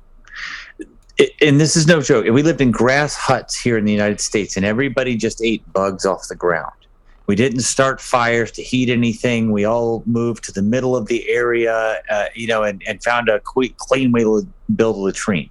We got rid of all of our technology. Okay? We took nothing from Mother Earth. Realize that China will add twice what the United States has now in the next 10 years. So the elimination we will add will be less than half of what they will add completely in just the next 10 years, and they're going to add twice that over the next 5 years before they're supposed to level off. Mm-hmm. So it isn't about climate. It has never been about climate. It has never been about. It's about one thing and one thing alone. It's about lowering the standard. It's about putting us in these 15-minute cities. Yep. It's about forcing us to eat food that they've grown, which means that they can inject it with anything that they want to control the populace, whether it be pacification, whether it be the elimination of testosterone, whether it be mRNA technology. They are test piloting now lab-grown meat. And they're actually putting lab-grown meat in restaurants, and they're bragging about it now. But in the end, what you need to understand is they've passed laws in state like New York City now has beef rationing. Right? I love every single time I ship a package to New York City, I want to send a special note inside saying, this is stamp free. Make sure you don't get arrested. Yeah. But you go, don't worry. So the day and age we're living in. If you're in New York, we got your back, and I guarantee at price per pound, we're actually better, and it's really good stuff. I promise. So that's my only plug. But I'm totally buying your meat, so. Well, thank you. So you sit here and you go, okay, well, there's a point here. It is not in any way about your health. It is no way about Mother Earth. I'm using their words, not mine. Okay. Yeah. It's not about God's kingdom. No. It's not about being good shepherds. Look, we could grow plants in silos with robots doing the work right now. Like, let's be realistic. Yeah. We could do that. I think it's a 10-story building that takes up a city block could feed 10 square city blocks. I'm pro that. If we can do that, I'm anti Monsanto. I'm anti. I don't want. But best practices are still best practices. And if we could do this and you could collect solar power to do it, hey man, who doesn't want that? I just want to be realistic about stuff. I want to be realistic about the fact that you're going to be eliminating farmers. I want you to be realistic about the fact that food still needs to be processed in some capacity, and people are delusional if they think it won't. I want people to be realistic about the fact that you lose crops, right? And I think it's also important for people to sit here and realize that there are limitations with what we can do with technology, and that we still need to have an agrarian base, and how important that is to our very sustainment, whether it's via a population increase or immigration increase, which one side wants and one side wants the other, right? And people don't know where their food comes from. Nope. They don't know what goes into their food. People eat junk. They just straight up eat junk. Every one of you right here, right now, including myself, eats junk. Of course. No matter how hard we try. Yeah. And I just think we're at this point where we have to realize that there's control that is wanted. And if they can gain, it's Maslow's hierarchy of needs, right? So they proved during COVID that the Stanford experiment worked, right? And those not familiar with the Stanford experiment was the idea that you had 2 student groups, and one was made into prisoners and one was made into prison guards. And the idea was to see the deconstruction of social order and the what lengths one group would go to oppress the other. And of course, it was ruled inhumane. They should never have conducted the experiment. But COVID was just one giant Stanford experiment. So, one of the things that's important we realize is they've gotten that. So now you look at Maslow's hierarchy of needs, and you go, well, shelter. Have they taken shelter from us? Mm-hmm. And I don't mean that carelessly, amongst people who have been homeless. But what I mean by that is, what did we see over the last 3 years? We saw the buying up by BlackRock and other groups of all of the single-family residences. Full subdivisions, and we sold a house during this time period, and it was an investor that bought ours as well, and we didn't think it was, So you turn around and you have them. They've taken shelter. So what's next on Maslow's hierarchy of needs? I mean, what do we got? We got food, and then we got water, and then oxygen, right? So can they get to our water supply? Well, they've made us dependent on them, right? But food. But you could still collect water from the sky, and in some states, in Maryland you can't. No, but I mean, even in an emergency, you could collect rainwater, right? Yeah. So even in Maslow's hierarchy, the last thing they can go after right now, and then by the way, they will through shelter, through 15-minute cities, get rid of your ability to even collect rainwater. But is the last thing they can do right now is food. So if you think they're not going for your food, then what you're saying is that you're delusional to the idea that you've not watched what's happened between the collaboration of mega corporations and our government class, our administrative state, where this fusion has led to laws enacted that have eliminated the rights of the individual to provide for their family. And it is going to continue in that direction until there are no options left for you. Our company will last as long as it can. And that's because I don't expect that within 10 years that we'll be allowed. And I think within 5 years, the regulations will start in that will almost eliminate our ability to keep our promises. And that's part of the reason why Bill Gates is buying up all the farmland. That's part of the reason why I believe they just during and maybe you can expand on this a little bit, Jeff and Jason, and then I'll stop. But when I think it was when the submarine went missing, Congress passed a law to approve lab-grown meat for companies, lab-grown chicken to go into like Tyson, and to go in like these major corporations, chicken that people buy every day from grocery stores, the frozen food section that most Americans live on because they're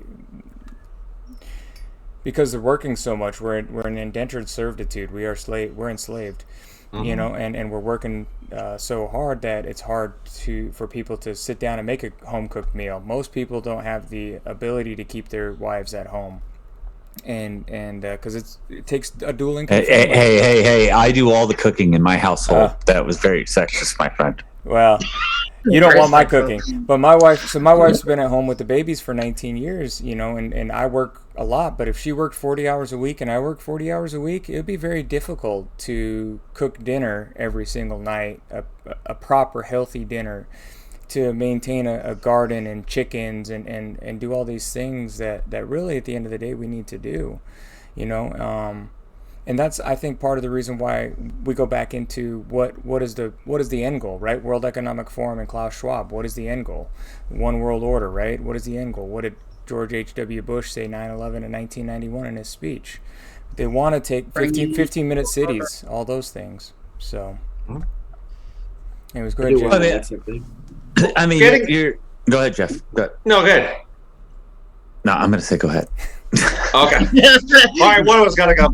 But no, you said it right too with the water supply, because one of the Rothschild women threatened the U.S. military, says, if you come after me, I will fuck up America's water supply. These are very dangerous, very powerful people to say, oh, if you threaten me, I'll kill the Americans' water supply. Oh, so first of all, Bill Gates is a known depopulationist. Yep. So that's not a thing that is even a conspiracy. It's not. You don't have to phrase it. And he can phrase it however he wants, but he wants to see a decline in the population, which is based on these false numbers, which, again, it's like having open borders and a state with massive social programs. You can't have both. You can have one or the other. If it's, hey, come live and let live and work your tail off and you can survive, then you can go. But if you have social programs, you can't do that. But I want to touch on one thing before we dive back into food, because you just said something and you put air quotes around it, right? So this is important. Because I'm not really tweeting right now, but I did send out a tweet this morning. Okay, so you said submarine, and you put air quotes, and you said, well, they did this. Mm-hmm. Yeah.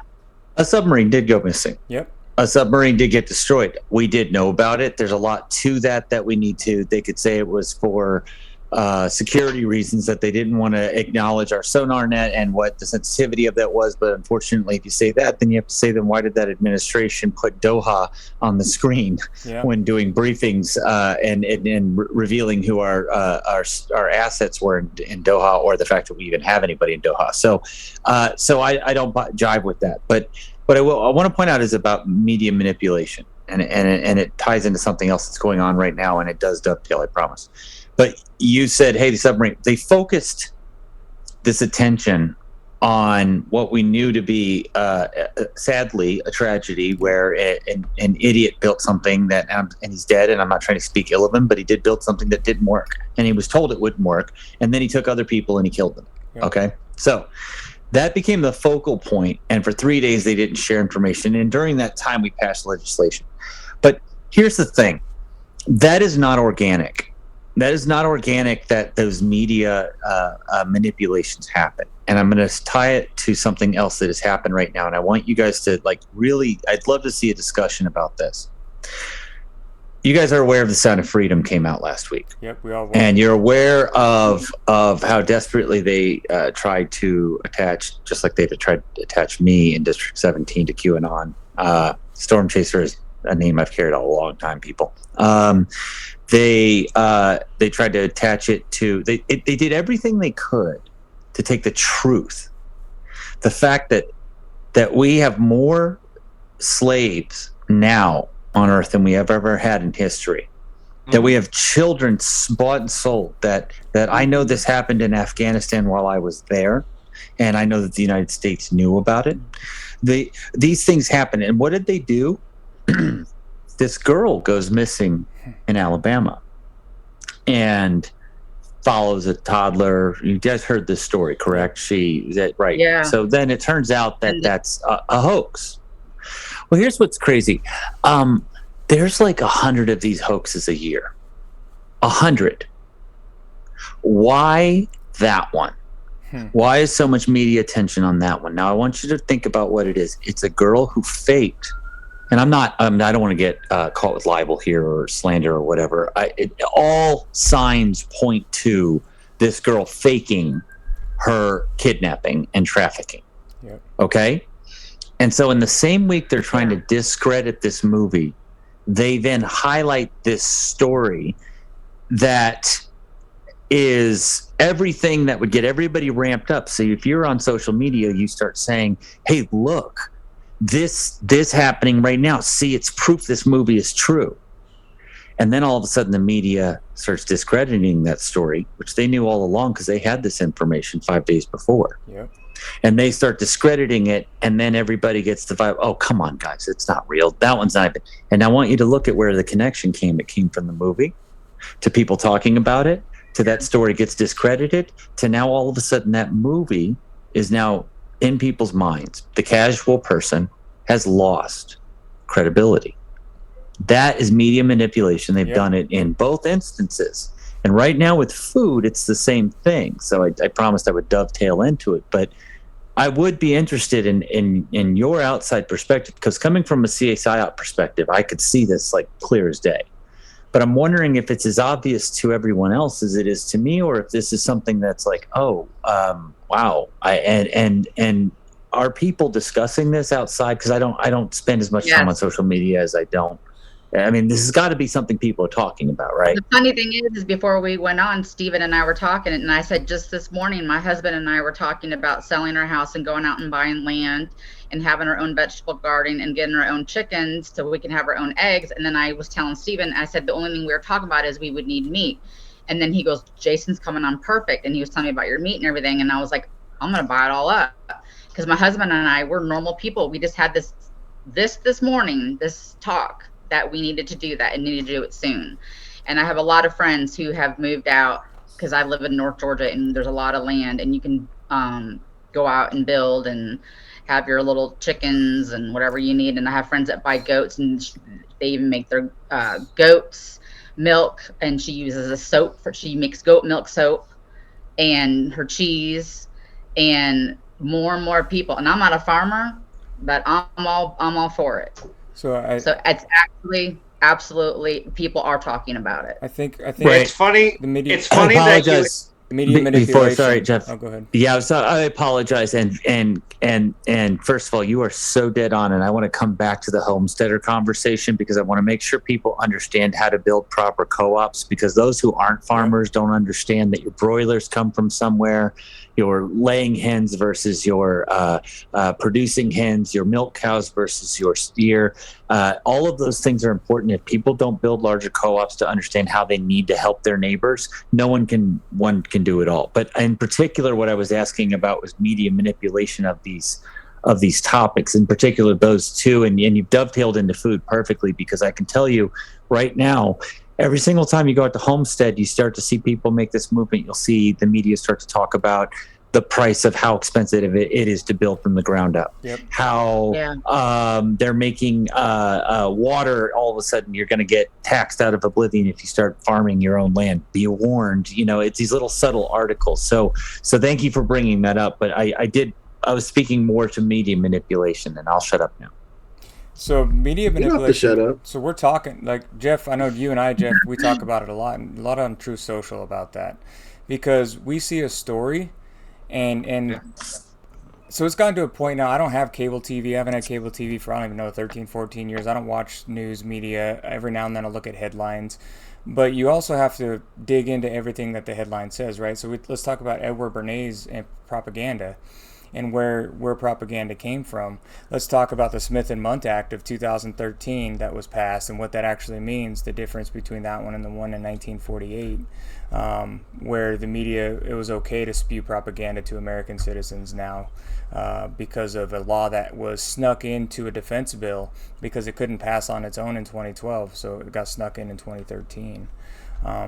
So we're screaming from the mountaintops about how our media is controlled by 6 companies, and really those 6 companies are one, and how it's let's get back into the conspiracy. It's not a conspiracy though, of the World Economic Forum and what Klaus Schwab's in Agenda 2030, and all of these things that people are unaware of. But real quick, look who called the media out a long time ago. Malcolm X. And the Democrats a long time ago. The media is the most powerful entity on earth. They have the power to make the innocent guilty and make the guilty innocent, and that's power because they control the minds of the masses. That was we saw that in World War II, how Hitler controlled the population was by propaganda. Well, right, but so did the United States. So did the United States. Let's be fair here. Let's be fair here, warts and all. We had concentration camps here in the United States. Japanese. Yeah. We had forced labor of German soldiers who were over here. Right? So one of the things that I often wonder about is when you think about media manipulation of like the World Economic Forum, right? I mean, they do it so openly, but they talk about the benefits to mankind. And, there are people who watch the unveiling of Apple products. Now, I'm not sitting here saying I'm using an iPad right now. I know how it's made. I'm not a hypocrite. I'm aware of it, and I do my best to resolve my family of everything we can and go American made. But still, nonetheless, but there are people who watch more people watch that than will watch any program that explains and breaks down what they say in these WEF forums. Yep. I'm just said forums twice, but you get my point. At these meetings, yeah. Right? Like no one really listens and says like, "Hey guys, they are going to vaccinate you through your food." Yep. That is that's decided. And mosquitoes. Decided, correct. Yeah. And through Yeah. genetically engineered mosquitoes. Isn't that weird? Malaria returned the minute Bill Gates. I know. And Florida. releases. And he's trying to make a vaccine for malaria. Right. So Yeah. so I and we just proved again, everybody. So I wonder, but you see the counter stories that return almost immediately. It's like they're planned. And I know quite a lot about how media is developed, and when I talk about, I mean a narrative. And these narratives are sculpted. They're put out early in advance. They plan them. It's only when they fail and people are able to track, like they did with COVID, where people were able to track down the studies about ivermectin. People were able to go down and quickly track hydroxychloroquine. Yep. Who was Dr. Zelenko is my daughter's. He's my daughter's godfather. I was with him when he passed last year. It was it seems like I can't go very long in my life without a tragic event. But I guess that's the nature of being involved with people who change the world. So, and that's what. The whole point of why we did our company was, and I want to go to Jeff, but the whole reason we did our company was this decision. We said, I left after working in civil affairs, psychological operations, and the job of civil affairs is to create simple solutions for complex problems. And I just feel this calling to just help as many people as possible. Not to get into too much, I'm not the person to quote the Bible too often, but Book of Revelations is real. It doesn't say when the time will come, but it's an inevitable thing. And I really feel we are unprepared as a society for the suffering that will come. And what is necessary it's not about stopping the suffering. It's about providing the opportunity to save as many souls as possible, to extend that time of not peace, but of relative survival that isn't the bare minimum, so that they feel they have to turn to the dark side to feel protected. You know what I mean? To give them that buffer zone where you might be able to share with them the gospel, or for them to feel it. Anyway, companies like ours, it's why we started, and we wanted to know from the moment it got off. It was born to the through the entire slaughtering process, where it was hand cut, to where we sous vide it, to where we freeze dried it. We wanted to know every step of the way. I wanted to know every person. I go over at least 3 times a week to each of those places to spend time there. When I say that, I mean the pasture, to our special holding areas, to our slaughterhouse, to I'm on the cutting floor. I go in. I'm at my facility. I work 7 days a week, and this isn't a profit-driven. We dump every dime into expanding because we know this is going to be needed. And I just keep telling people, I don't care if you buy our product, go buy food that's gonna help you thrive, not survive. You don't want to eat gruel, and I've never seen where beef crumbles show up on a cow. If you can point where beef crumbles are, I will gladly eat them. But we think people need to build gardens. We're about to launch our network that's going to have a cooking show, but it's going to emphasize what people. The things that they should be doing in their own homes. We're going to try and introduce canning and other things, because everybody I have here, I have freezer beef. And I have a generator, and I'm going, great. Do you have 6 months worth of fuel stored on your property? Yeah.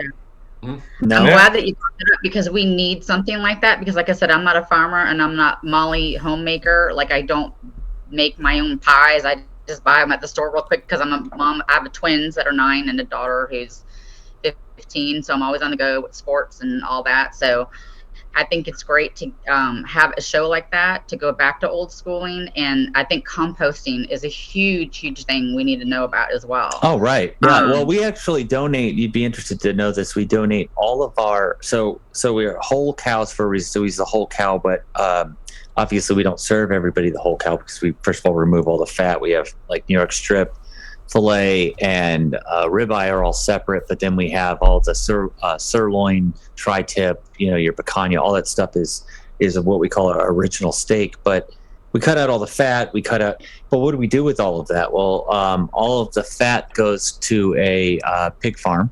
All of the blood and all of the byproduct from the sous vide process, so the broth, is all donated to a co-op that makes fertilizer. All of our bones are donated. We push out everything where it's needed right now for the same process, because people need to know how to do those things, and they also need access to the type of stuff we're processing 20 cows a week right now. That's a lot of byproduct that we're able to hopefully, and then of course, what we're able to give to food kitchens, things like that. So. That's no, because like I said, I'm just going to be thrown into the wolves by starting my own vegetable garden. I've never done it. Yeah. So. My wife went through that last year. You're gonna have your first year is gonna be tough. Fight through it. So I wanted to share this. I sent this out on Twitter today. Kind of talks about what we're talking about. I don't think there's a single. Oh. Looks like I don't think there's a single piece of meat in this stew. Looks like meat. Tastes like meat. Isn't meat at all. Do you know? So, I don't think there's a single piece of meat in there. I don't know if you guys know where that came from. Yeah. 1984. 1984. Okay.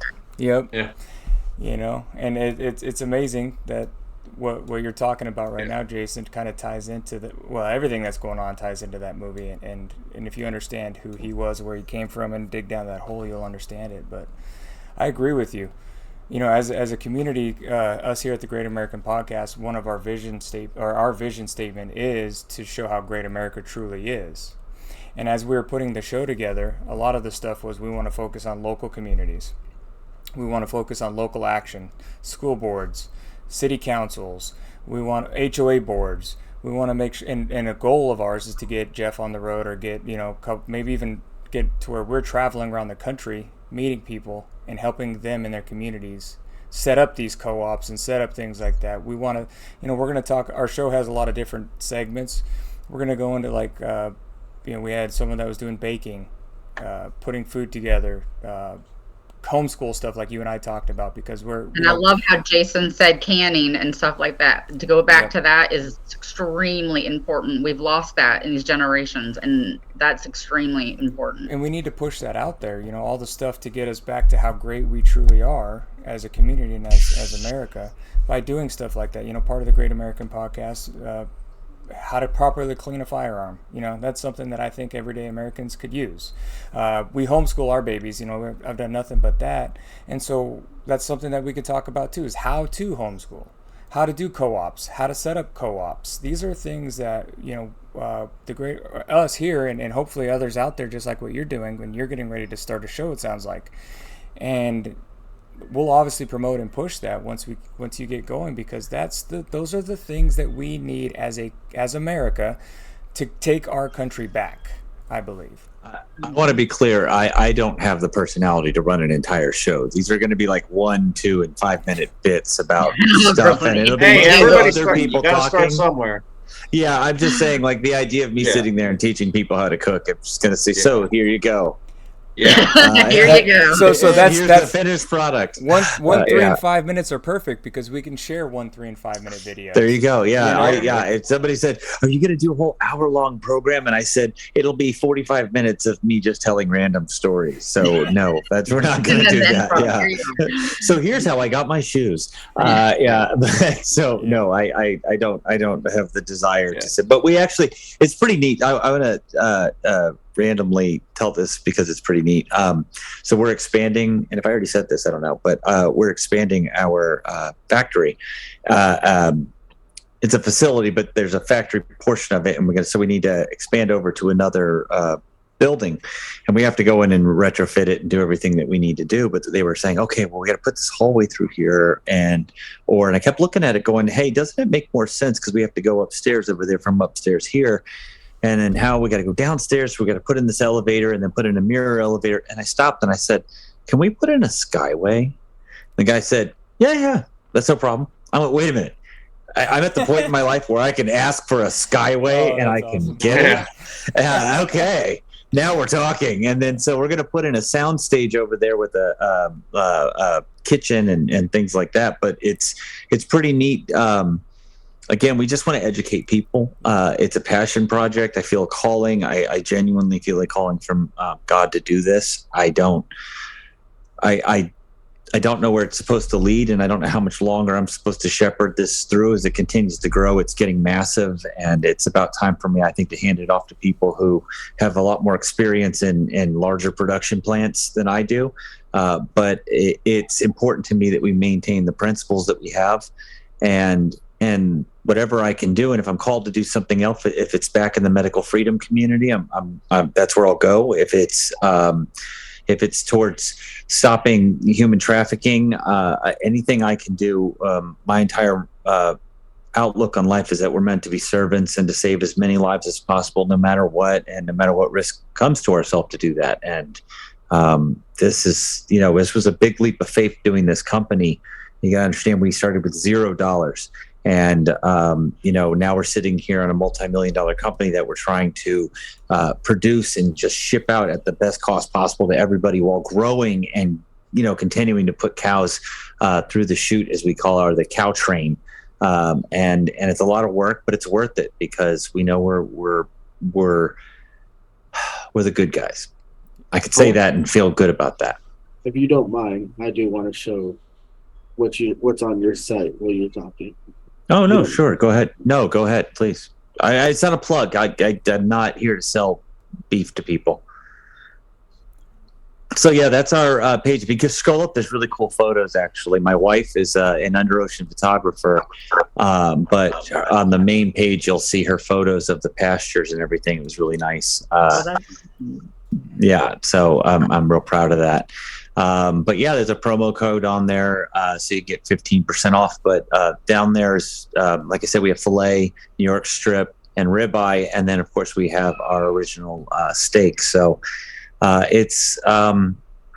proud of it. I'm proud of the fact that we go on shows and people will cook it on the air and eat it, and I don't have to cringe and worry about what they're going to say. Yeah. So, mostly good. I was going to ask for shelf life, so it's 12 to 18 months in the freezer. Okay, that's all. No. It's telling you that frozen beef can last 12 to 18 months. Ours is more than ours is 25 years. Yeah, more than a decade. That's okay. I'm ordering as soon as I get it off. Yeah, so it's the whole idea is that it's sous vide, which means it's also pasteurized.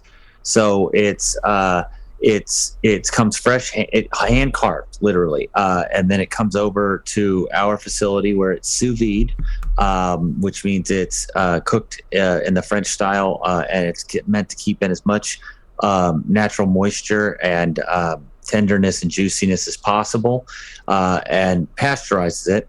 And once it's cooked to temperature, we then freeze dry it, and that's it. So what you do is once you rehydrate it, which is about, you'll boil some water and then, or near boil some water, and then pour it in a bowl over this beef, which is 4-ounce portions. And 12 minutes later, you just pull out the beef. It never takes in more water than we put into it, that was into it in the first place.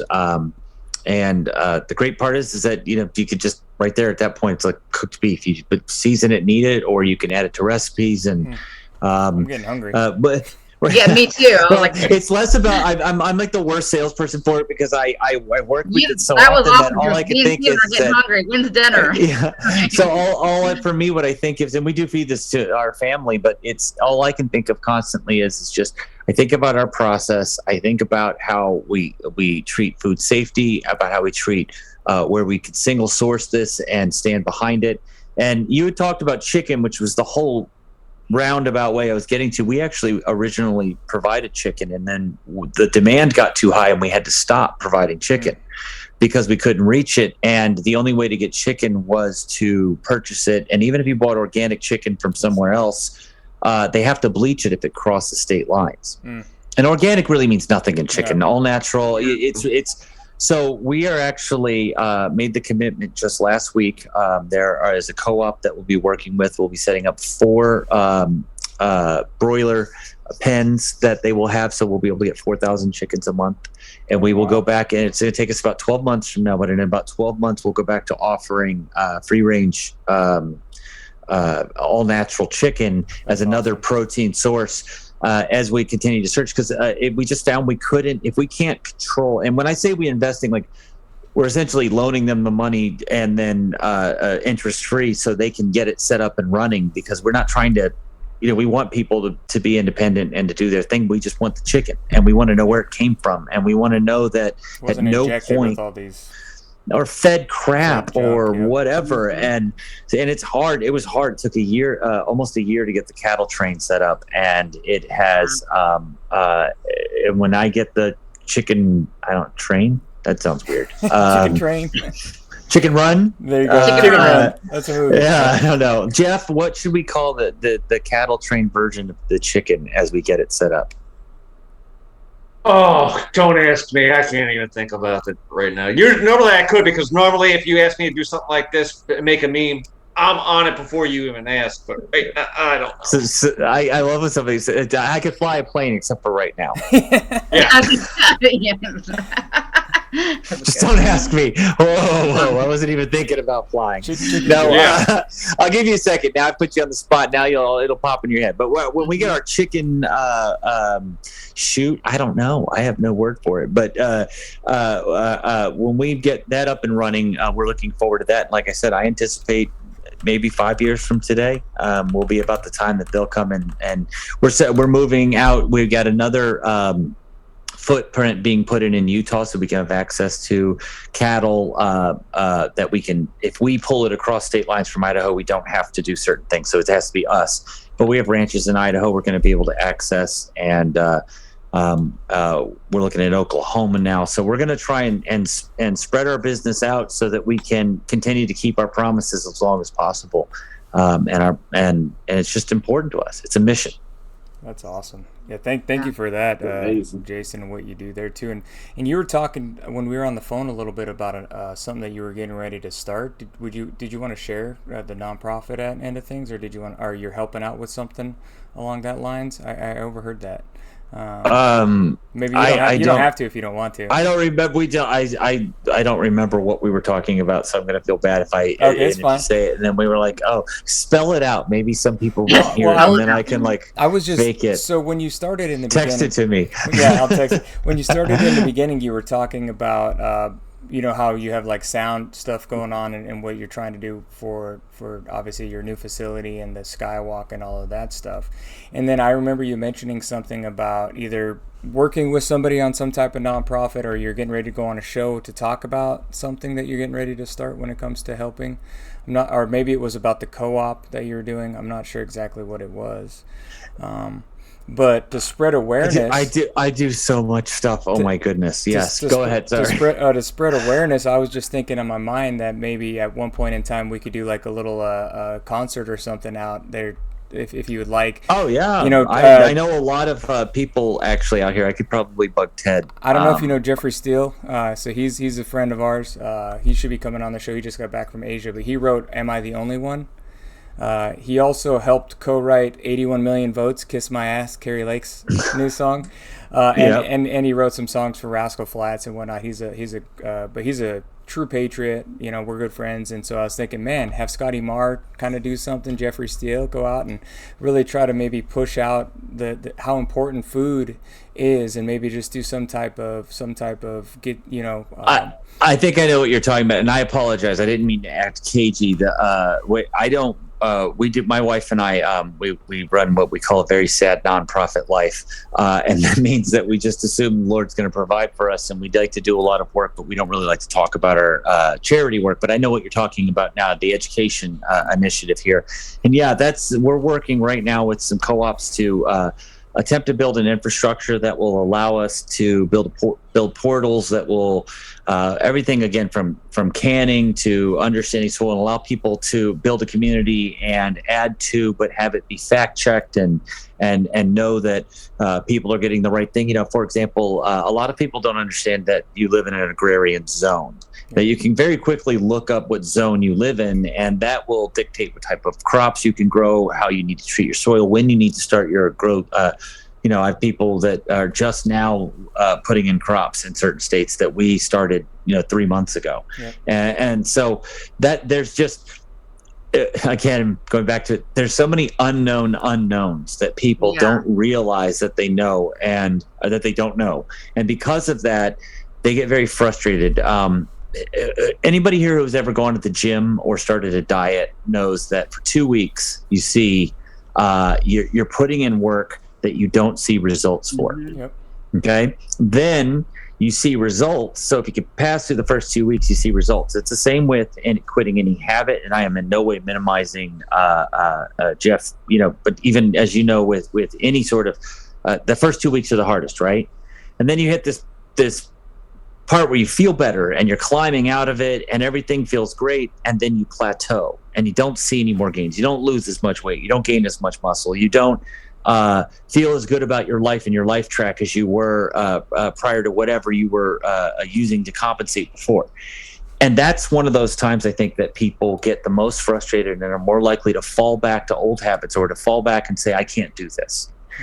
So you set your first planter box and you get your first crops, and it's your minor crops, and you go, okay, I can do this. And then you go and you set your first field in your yard, and all of a sudden all your crops die because you didn't understand pests, or you didn't understand that you had cedar that was seeping water over. Yeah. A million things that you could not know.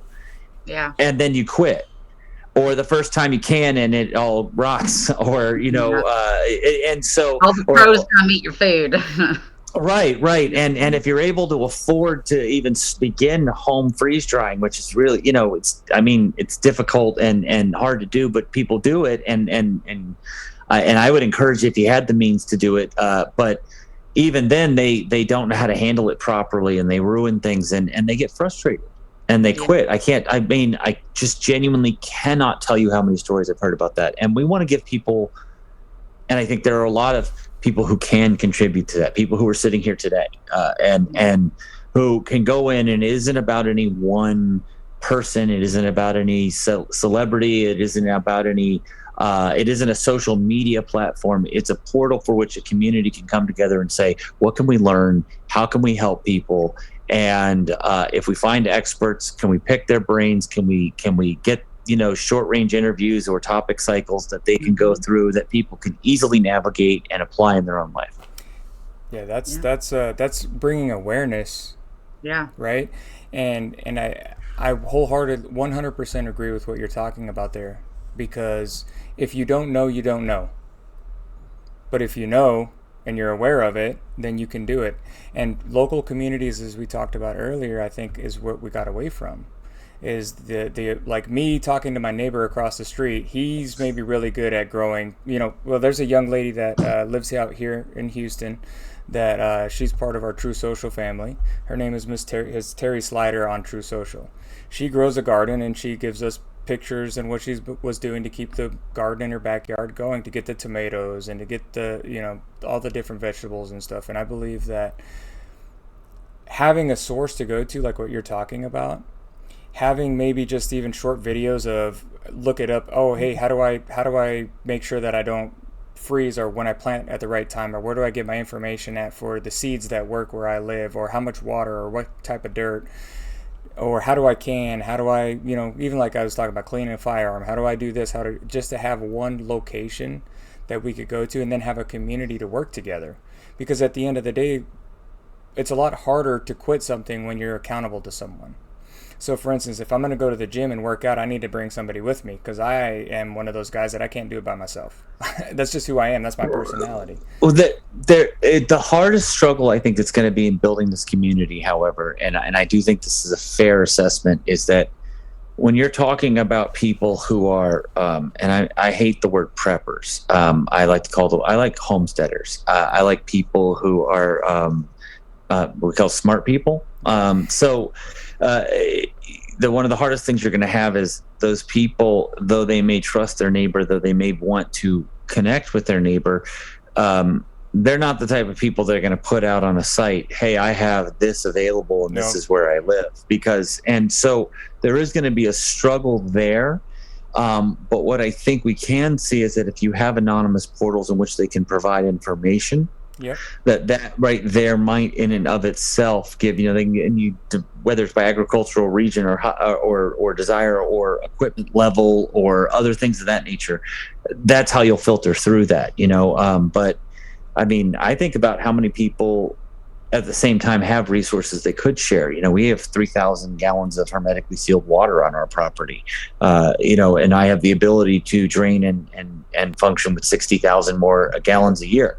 So who are people who, exactly right. And you just sit here and you think, that's so horrible. It's great. I think it's so horrible. I live in a house that looks like it has castle walls. I'm not joking. So I'm not really too worried. And, but in the instance that, but my question is that my neighbor who has X, does he know I have Y? And we established a relationship and a bartering system to say, hey, you don't have to worry about this. I've got this. You go worry about that so I can have that. And in conjunction, we'll build a security apparatus that protects both of our interests. And in doing so, we can, vet and bring in other people who would know how to utilize those resources, pool those resources, stretch those resources, create more resources to help, create an enclave, a safe community that people could still thrive in the event of unfortunately what it looks like is a government heading us towards a near apocalypse. Purposefully too. Purposely. I know it's getting kind of late, and man, I'm having such a good conversation. I don't want to cut you off, but I have children to tend to. Yeah, I do as well. And, we're gonna have to talk a little bit more offline about that, because I have some great ideas that I've been thinking about with what you're talking about, and I'm sure you've already got things going, but what we're doing here is what you're talking about, and that's what we're trying to do.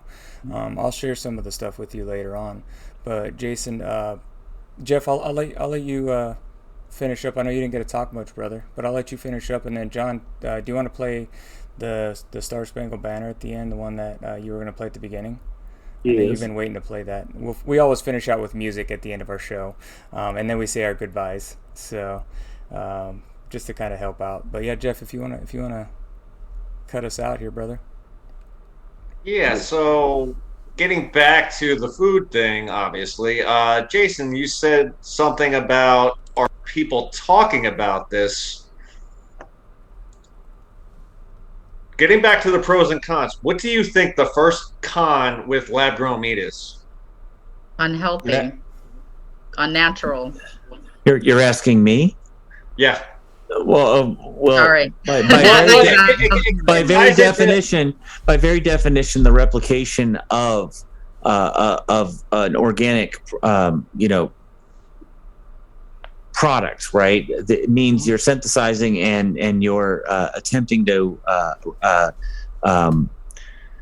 create something that you cannot do. Okay, so for example, the way that the fibers, the way the fats interact, the way all of these things, foods are natural for a reason. And when you eat them, there's a reason why your body reacts a certain way that it does. The way enzymes interact with one another, acids, all of these things. And I apologize, I'm using, there's a word I'm searching for, and it's going to pop into my head later. But the point is that when you build lab-grown meat, what you're essentially, it's like, I don't know, I'm trying to think of a good word to say this. It'd be like me taking all of the materials that go inside. Okay, anybody here watch Friends at some point back in the day when Rachel goes to make that dessert and she gets 2 pages stuck together and she ends up adding like peas and beef and custard and all these things and makes a 7-layer cake that has beef in it. When you just take the ingredients of something and slap it together doesn't mean it makes the same thing. And just by sitting here and saying, well, this has X amount of amino acid, I'm going to inject it inside there. That's one of the things. I mean, beyond all of the what else can you add to it? What else can you take away from it? And to harm us, the biggest worry to me is just talking about from a health standpoint is, why do you believe that you can replicate probably poorly animal proteins in a way that will interact with my body's digestive system and processing and have the same outcome? Like, why do you even begin to think that's possible? It's not. We do not have the technology for it. It's the AI of meat. Pretty much. That's what it is. Yep. AI of meat.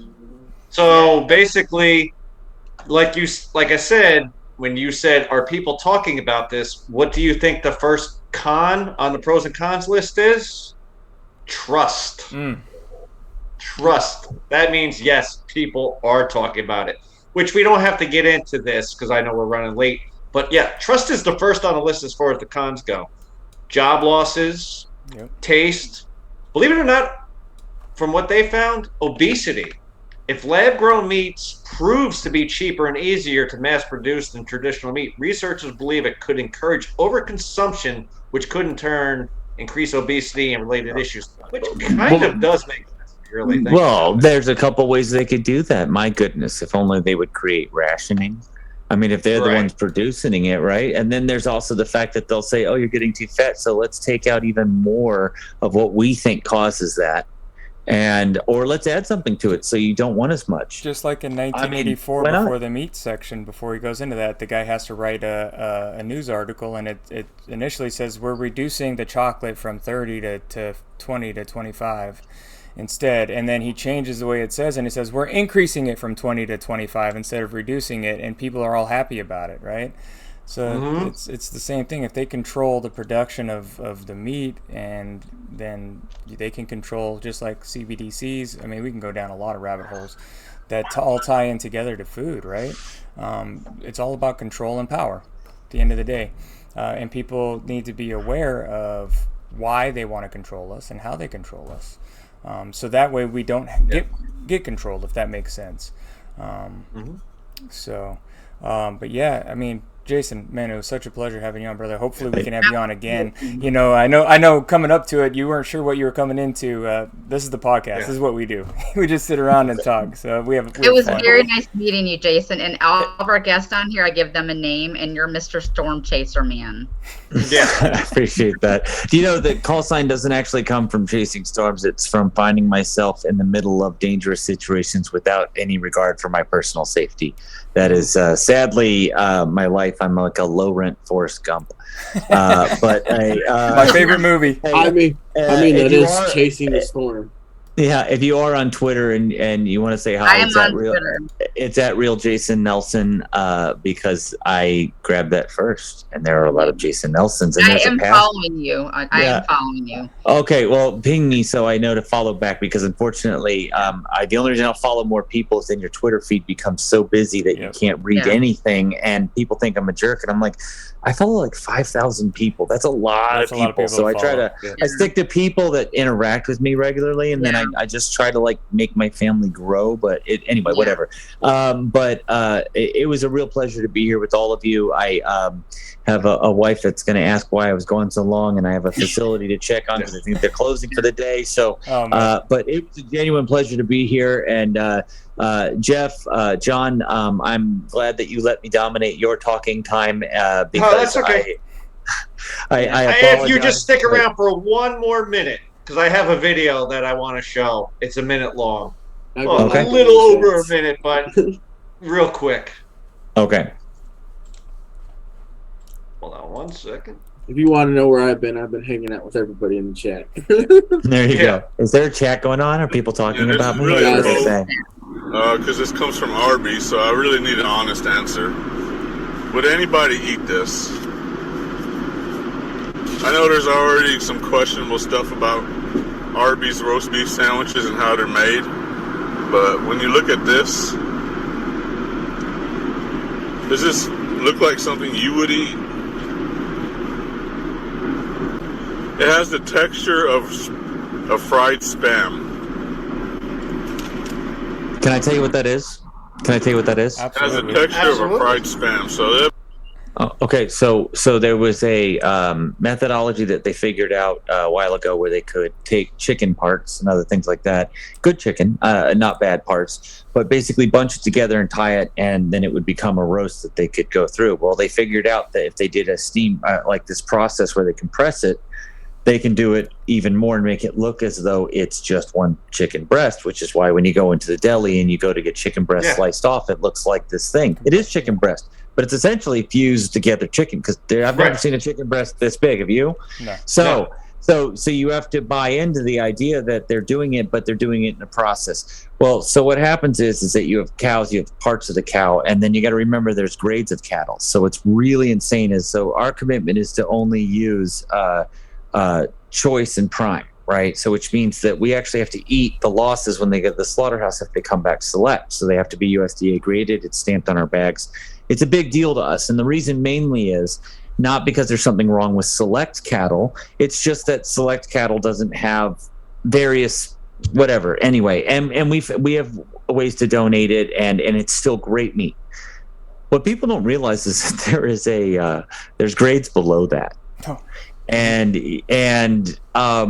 So I want you to imagine, right? So I want you to imagine that there are grades, including ungraded but fit for human consumption. And that there are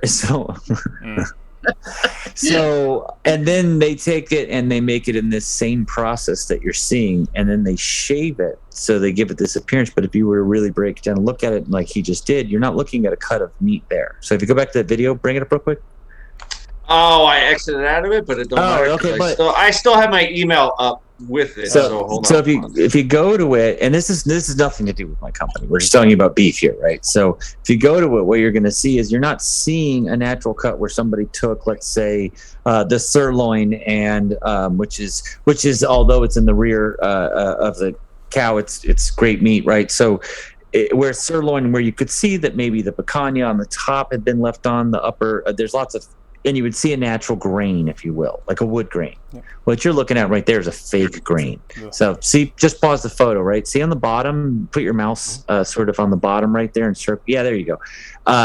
All that right there looks like a natural cut. And then you move up towards that top part and you go, what is that?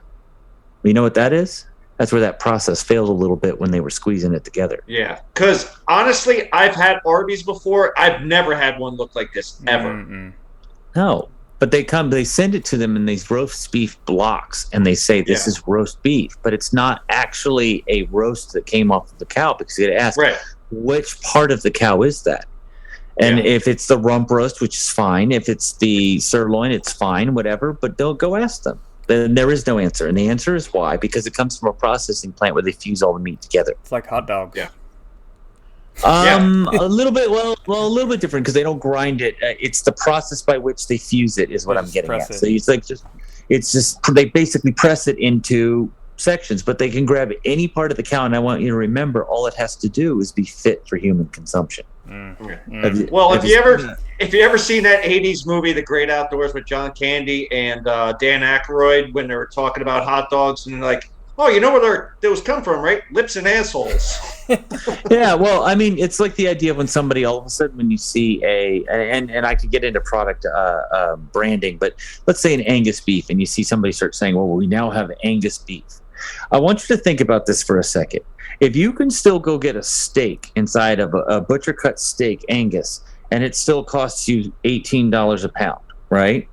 Why the heck does Burger King have an Angus burger? And the answer is this: because Angus is a type of cow, not a cut. Yep. So you have your prime cut, then you have your choice, then you have your select, and then you have your others, and then you have your fit for human consumption. They're still Angus.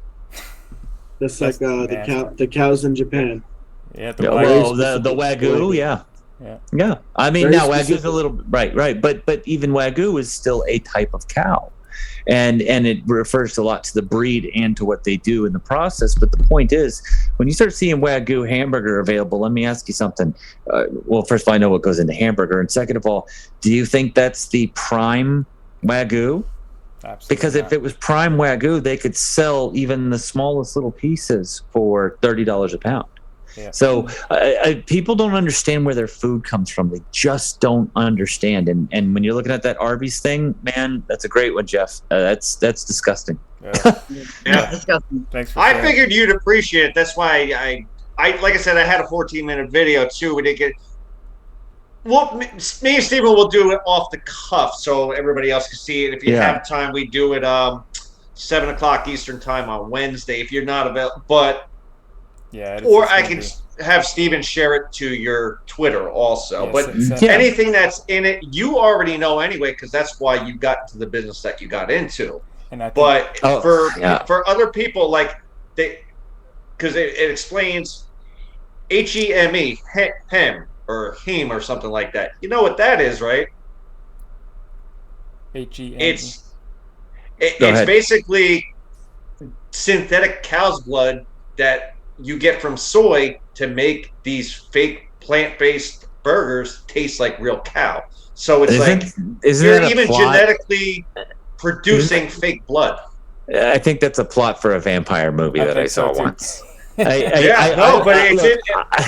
getting back to Steven, what do I always say about vampire movies? It just seems like they were all predictive programming, and that's a whole other show that me and Cammy are going to be discussing. Wait till you realize that The Matrix, the entire trilogy, is about the directors talking about being trans. Interesting. The entire movie, unplugging from The Matrix rather than thinking of it politically. I want you to now go back and watch it and remember that both directors became women after the film. And then I want you to go watch the new Matrix and watch how violent they are towards NPCs. Yes. And realize and when you go through all of that, then you're going to go, oh man, it's like realizing that that girl died in the beginning of the movie Grease. And you're just going, oh, that just ruined that for me. Yeah, and then J. Edgar Hoover was trans too.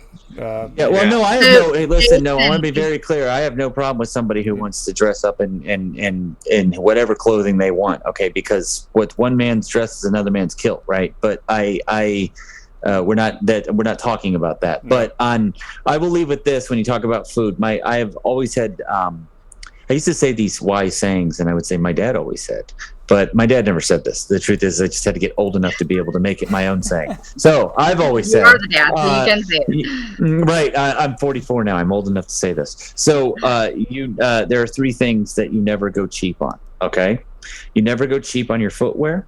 And when I say cheap, I mean I'm talking about quality. Yeah. Never go cheap on footwear. Never go cheap on toilet paper. Never go cheap on your food. And when I say cheap on food, I'm talking about the type and quality of food that you eat, because those are the three things that will keep you the happiest. Absolutely. Let me tell you something. Especially the second one. Let me tell you something. In 2020, you know where I actually found toilet paper? Dollar Tree. Oh, Dollar Tree. No, I'm saying during everybody was buying because toilet nobody paper. wanted to go cheap. No, because nobody went there. And I said to myself, I bet you Dollar Tree, I don't care what quality it is, because I normally would steal it from work, because we got it from Uline. We'll get it by the case, but they were limiting it because of what was going on. But it's like, I disagree with you a little bit on that one for the time being. But yeah, now it's like I have choices now. Yeah, good stuff. For that. Never go cheap on TP. My literal dream in life is to have a brand new pair of socks every day that I only have to wear, that are like super padded, and only get to wear them once. So as far as you can imagine, if I feel that way about socks. And I will say I have never once in the entire time I was in either the Marine Corps or the Army ever thought about taking home the tissue paper from work, because it's not good. Especially in the men's room. How they have triple ply, right, for home use, and then they have double ply, and then they have single ply, and then they have half ply that I think they use in prisons to keep you from hanging yourself. Jeffrey, by the way, Jeffrey Epstein didn't kill himself. And then if you turn around and then you have whatever the military uses inside the bathroom to encourage you not to use the bathroom. Yep. So Jason, before you go, I want to ask one question, because I'm going right to your website when we hang up. My husband's been binging me on my phone. Do you have like a package for 5? Like we're a household of 5, 3 children and my husband and I. that would like feed us for 6 months, what would we have to buy? So let's see. So it depends on what you're supplementing your diet with. So it's each bag is 12 adult portions. That's 4 ounces when rehydrated. So that's important because like a lot of places will say 3 ounces or 3.5 ounces. It's 3 to 4 ounces. So we went with 4 ounces. So it's 12 adult portions. And so if you have a family of 5, what you're essentially saying is that one of the bags would I'd say, because you should be supplementing it and you should be pushing your protein through. That's 2 to 3 days because you're going to be. And then there's a difference between surviving and I hate this word, but I am going to patent it. So thriving. So if you want to eat meat you don't eat. What do you eat now? And so you have to calculate what you eat now, and then you have to go into that. And then we have. You're not, and gosh, I'm the worst salesman. You should eat beef every single day. No, I know. So listen to you're downplaying. Come on, eat every day. At 3 meals a day. This is all you should eat. You will not survive without it. Also, I have T-shirts. No, I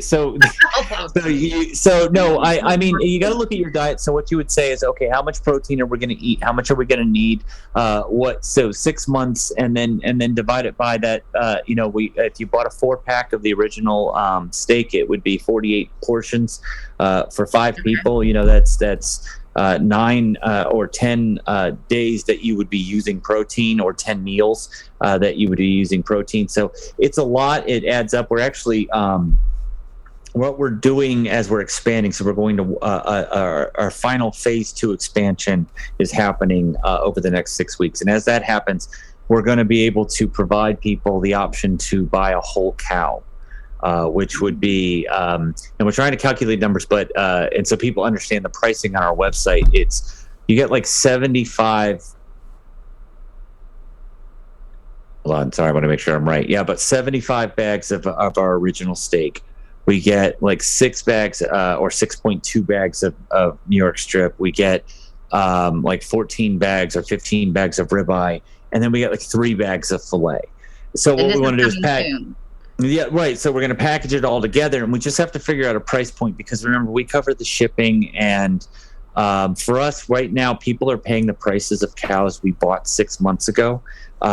Prices are going up, so we don't want to prevent as many families from getting what they need right now, but at the same time acknowledging that prices are going to go up soon, and we can't control that. We're doing as best we can, buying power, right? As much as we can buy, we can save as many costs, and as long as we keep expanding, we can save money.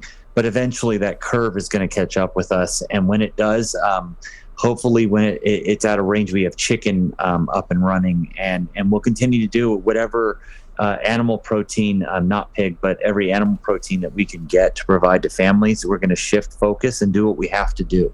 But right now, I'd say that's a lot of beef. I'd say call me offline and so no bugs. What's that? No bugs. No. I eat the bugs.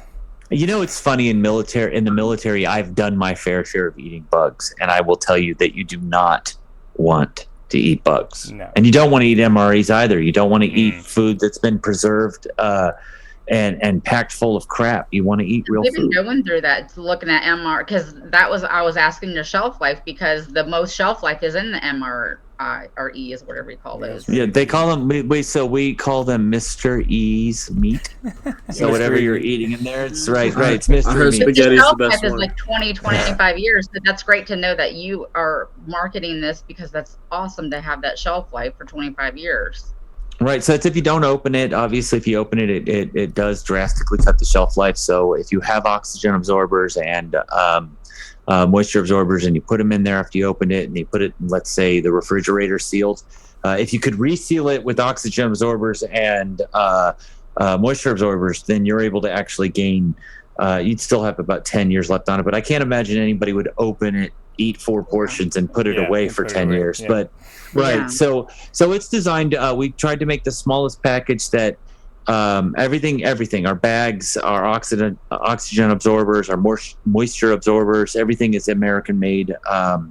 Everything, and it's a really hard. Our boxes, everything's a really is done that way, but. we tried to make the smallest bag that would allow people to gain a value. I would challenge people to go buy 12 quarter pounders with cheese for the same price that you would get this for, and also get the same healthful benefits out of it. I know it's people might ask, look, I'm not going to drive a Corvette at the end of the day here, but that's not the mission here. And every dollar goes back into expanding because, again, we are preparing for something. And amen to that, brother. Thank you for being here. Make sure you follow Jason on Twitter. Sorry, Miss Cam, I didn't mean to cut you off, but that was incredible. Yes, thank you, Jason. Thank you. Make sure you follow Jason on Twitter at Real Jason Nelson. Go to wholecows.com and get your meat up. It looks like you're shipping on July 31st right now, so I believe that what you order is fresh, and you'll get it fresh. Yep, demand is high. It's about 8 days from the time we get an order that we can, because again, we have to have them slaughtered. We have to run them through, and we've pretty much taken over the one processor. I don't think they anticipated this when we first started and brought in our first 10 cows, but now we pretty much, I think, are the only people being processed there, and so we get them right out as soon as orders come in. We have cows. We want it to be fresh. We want people to be able, again, to know where it's coming from, and that's important to us. It's important to our family. And your link is on Twitter, right? I can yes, go straight in there. There's a link right from my Twitter account, and if anyone wants, if it matters to them, it's I'm 100% combat disabled. My partner's 100% disabled from his service in special operations. This is we're a proud veteran-owned company, but of servants, and like I said, it sounds cheesy, but I'm not afraid to say it. We're just here to serve. That's important, we appreciate how we your all are. service too. So guys, as we go out, don't forget we have our Teespring up and running, guys. We got a new hat on there. The tumbler, Miss Cammie just got the tumbler, the unhinged tumbler. For Jeff and I show on Tuesdays. So I'll be getting the coffee mug. I promise. The mug I collect them. The mug is amazing. Jeff made the mugs. The art for the mugs. So do go to our Teespring, guys. Pick out some of that stuff. Thank you for your support. Thank you for helping us. Don't forget about our locals channel as well. We're gonna start getting some stuff over there on locals. That'll be special. There'll be some special things for y'all. Thank you for those of you that have supported us as well, and we're gonna eat some bugs. And then speaking of, I just brought this up. This is the meme that me and Jovo were. These are the people that tell you to eat the bugs, the elites. Yeah. And well, there you go. There's the poor little hungry kid. His shirt says "I'm hungry" and has Cookie Monster on it. So I'm like, I'll just put Mr. Uncle Klaus's bugs on there. It's meant to be funny, but this is true. This is true. It is true, but only if they can't vaccinate them to death first. Yeah. Hey, John, before I leave, I have to ask, because I have no idea, and I don't even read news articles about myself, but what are people saying in the chat? Because I have no idea. That guy has ridiculous hair, or he ruined Greece. There is one of the family members, Terry Slider, that she wants to buy a whole cow. She's the one that I talked to you about when I asked you on Twitter. It was months back. I asked you if you sold whole cows. I couldn't tell people meant frozen. I was like, dude, you know it's freeze dried, right? Yeah. No, we're working on a because if we parsed it out, and even at the 4-pack cost, it costs us something like, by the time we process these cows and do everything, it's a pretty high number, but we're trying to find a number that meets, and also the shipping on those, because we cover the cost of shipping, which averages out to $9 per bag that people send out. So when you, again, look at it, we just don't want people to have hidden costs. Yeah. We just roll it all into one. So we're looking at the total, and we're trying to come up with a number, and then what we're going to ask them to do is be patient, and we're going to set a future date. That way we can take a cow and set it in the line, and they know it's their cow. Maybe we'll send them a picture, say, here's Susan, your cow. With her cow. Whatever. I don't know. Put videos together of it being slaughtered and send it to her. No, you don't want to watch that. No. Listen, this is a great facility, and they're very humane. They're wonderful people, but you don't want to see that. Yeah, no. I wouldn't want to see that. But what else, Jeff? Did I ruin Grease or The Matrix for anyone? Oh, heck no. No, let me tell you something. Hollywood ruined Hollywood. Yes. Yeah. Oh, no, they did. Indiana Jones. The Sound of Freedom is going to be the first new movie that I'm going to see since I learned about Hollywood in 2020, and it's probably going to stay that way. I'm going to go there and look at all the posters, be like, I didn't even know this was out. Carrie said, your hair looks great. Don't do a thing. Jason is great. Jason is amazing. Yeah, but Jason. Our new mod said you're amazing. A lot of people said thank you for your service. We love dads around here. I appreciate that. It's an honor to serve. It was a privilege to serve, and it was an honor to serve. I mean that. Even no matter where the military is at its juncture right now as an organization, serving my nation has been the greatest honor of my life. And I do, other than being a dad and a husband. So. And Bug said, don't say bad things about Cammy's hair. Sorry, Bug. I did forget to mention, Jason. Bug, thank you. Your brother's active duty is it Air Force? Army. Who's he with? So he is in Virginia right now. No, I meant like sorry, when people say that, like MOS, what's his? Mechanic. Okay, yeah. So he's at a schoolhouse right now at Fort Lee, probably in phase 2 or 3 of mechanic school. No, he's been in for 10 years, 5 years, 7 years. 8 years. Oh, so is he an instructor over there? He's an E5. Is he an instructor over there at the schoolhouse? No, he actually works on it still. So so they maintain. So it could be many things. So he could be maintenance on the. So there's a schoolhouse there. So Fort Rucker's where they do all the training for the pilots, and up there's where they do all the training in Fort Lee for the mechanics. I think he's at Fort Belvoir. See, now you're just changing places on me. He's still in Virginia. It's just but that's a large. Yeah, but there's like a lot. There's Fort. Okay, so there's Fort Useless, where there's a schoolhouse, and there's Fort Lee, where there's a schoolhouse. Eustis. Sorry, my bad. And then there's Fort Lee, where there's also a schoolhouse where riggers go and other people like that. And then you have Fort Belvoir, which is actually an operational facility, but like. Yeah, they do humanitarian missions. Oh, Bug says she doesn't want to know the name of her beef. So, anyways, can you take us out? I won't. Can you take us out with the song? Hey, Jason, man, great having you on, brother. Thank you so much. Thanks, guys. Yeah. Thank you. I appreciate it. Tell your wife thank you, and your kids thank you for allowing us to take the time to spend with you too, brother. Thank you so much. We appreciate your time and coming on. All right, I got this. Y'all ready? Yep, let's go. Yep. Sound work?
Phone charging.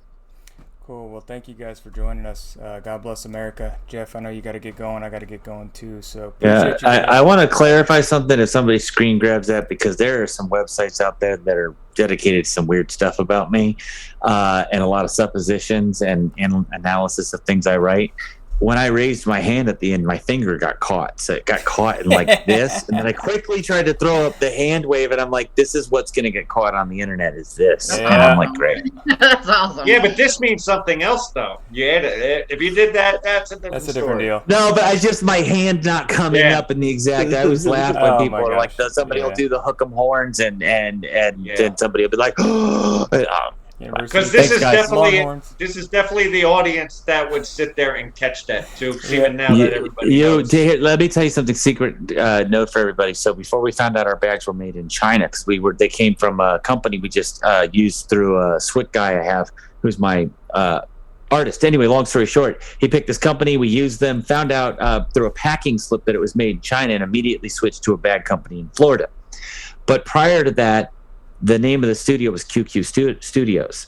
So they would imprint a little Q inside the corner of the bag. And with me being Storm and Congressional District 17 and being at January 6th and being at Benghazi and then all this other stuff about me and having been at Warner Brothers, by the time people start tracking down everything, there's like these websites about me. And then somebody went and found that Q on the bag. And I was just like...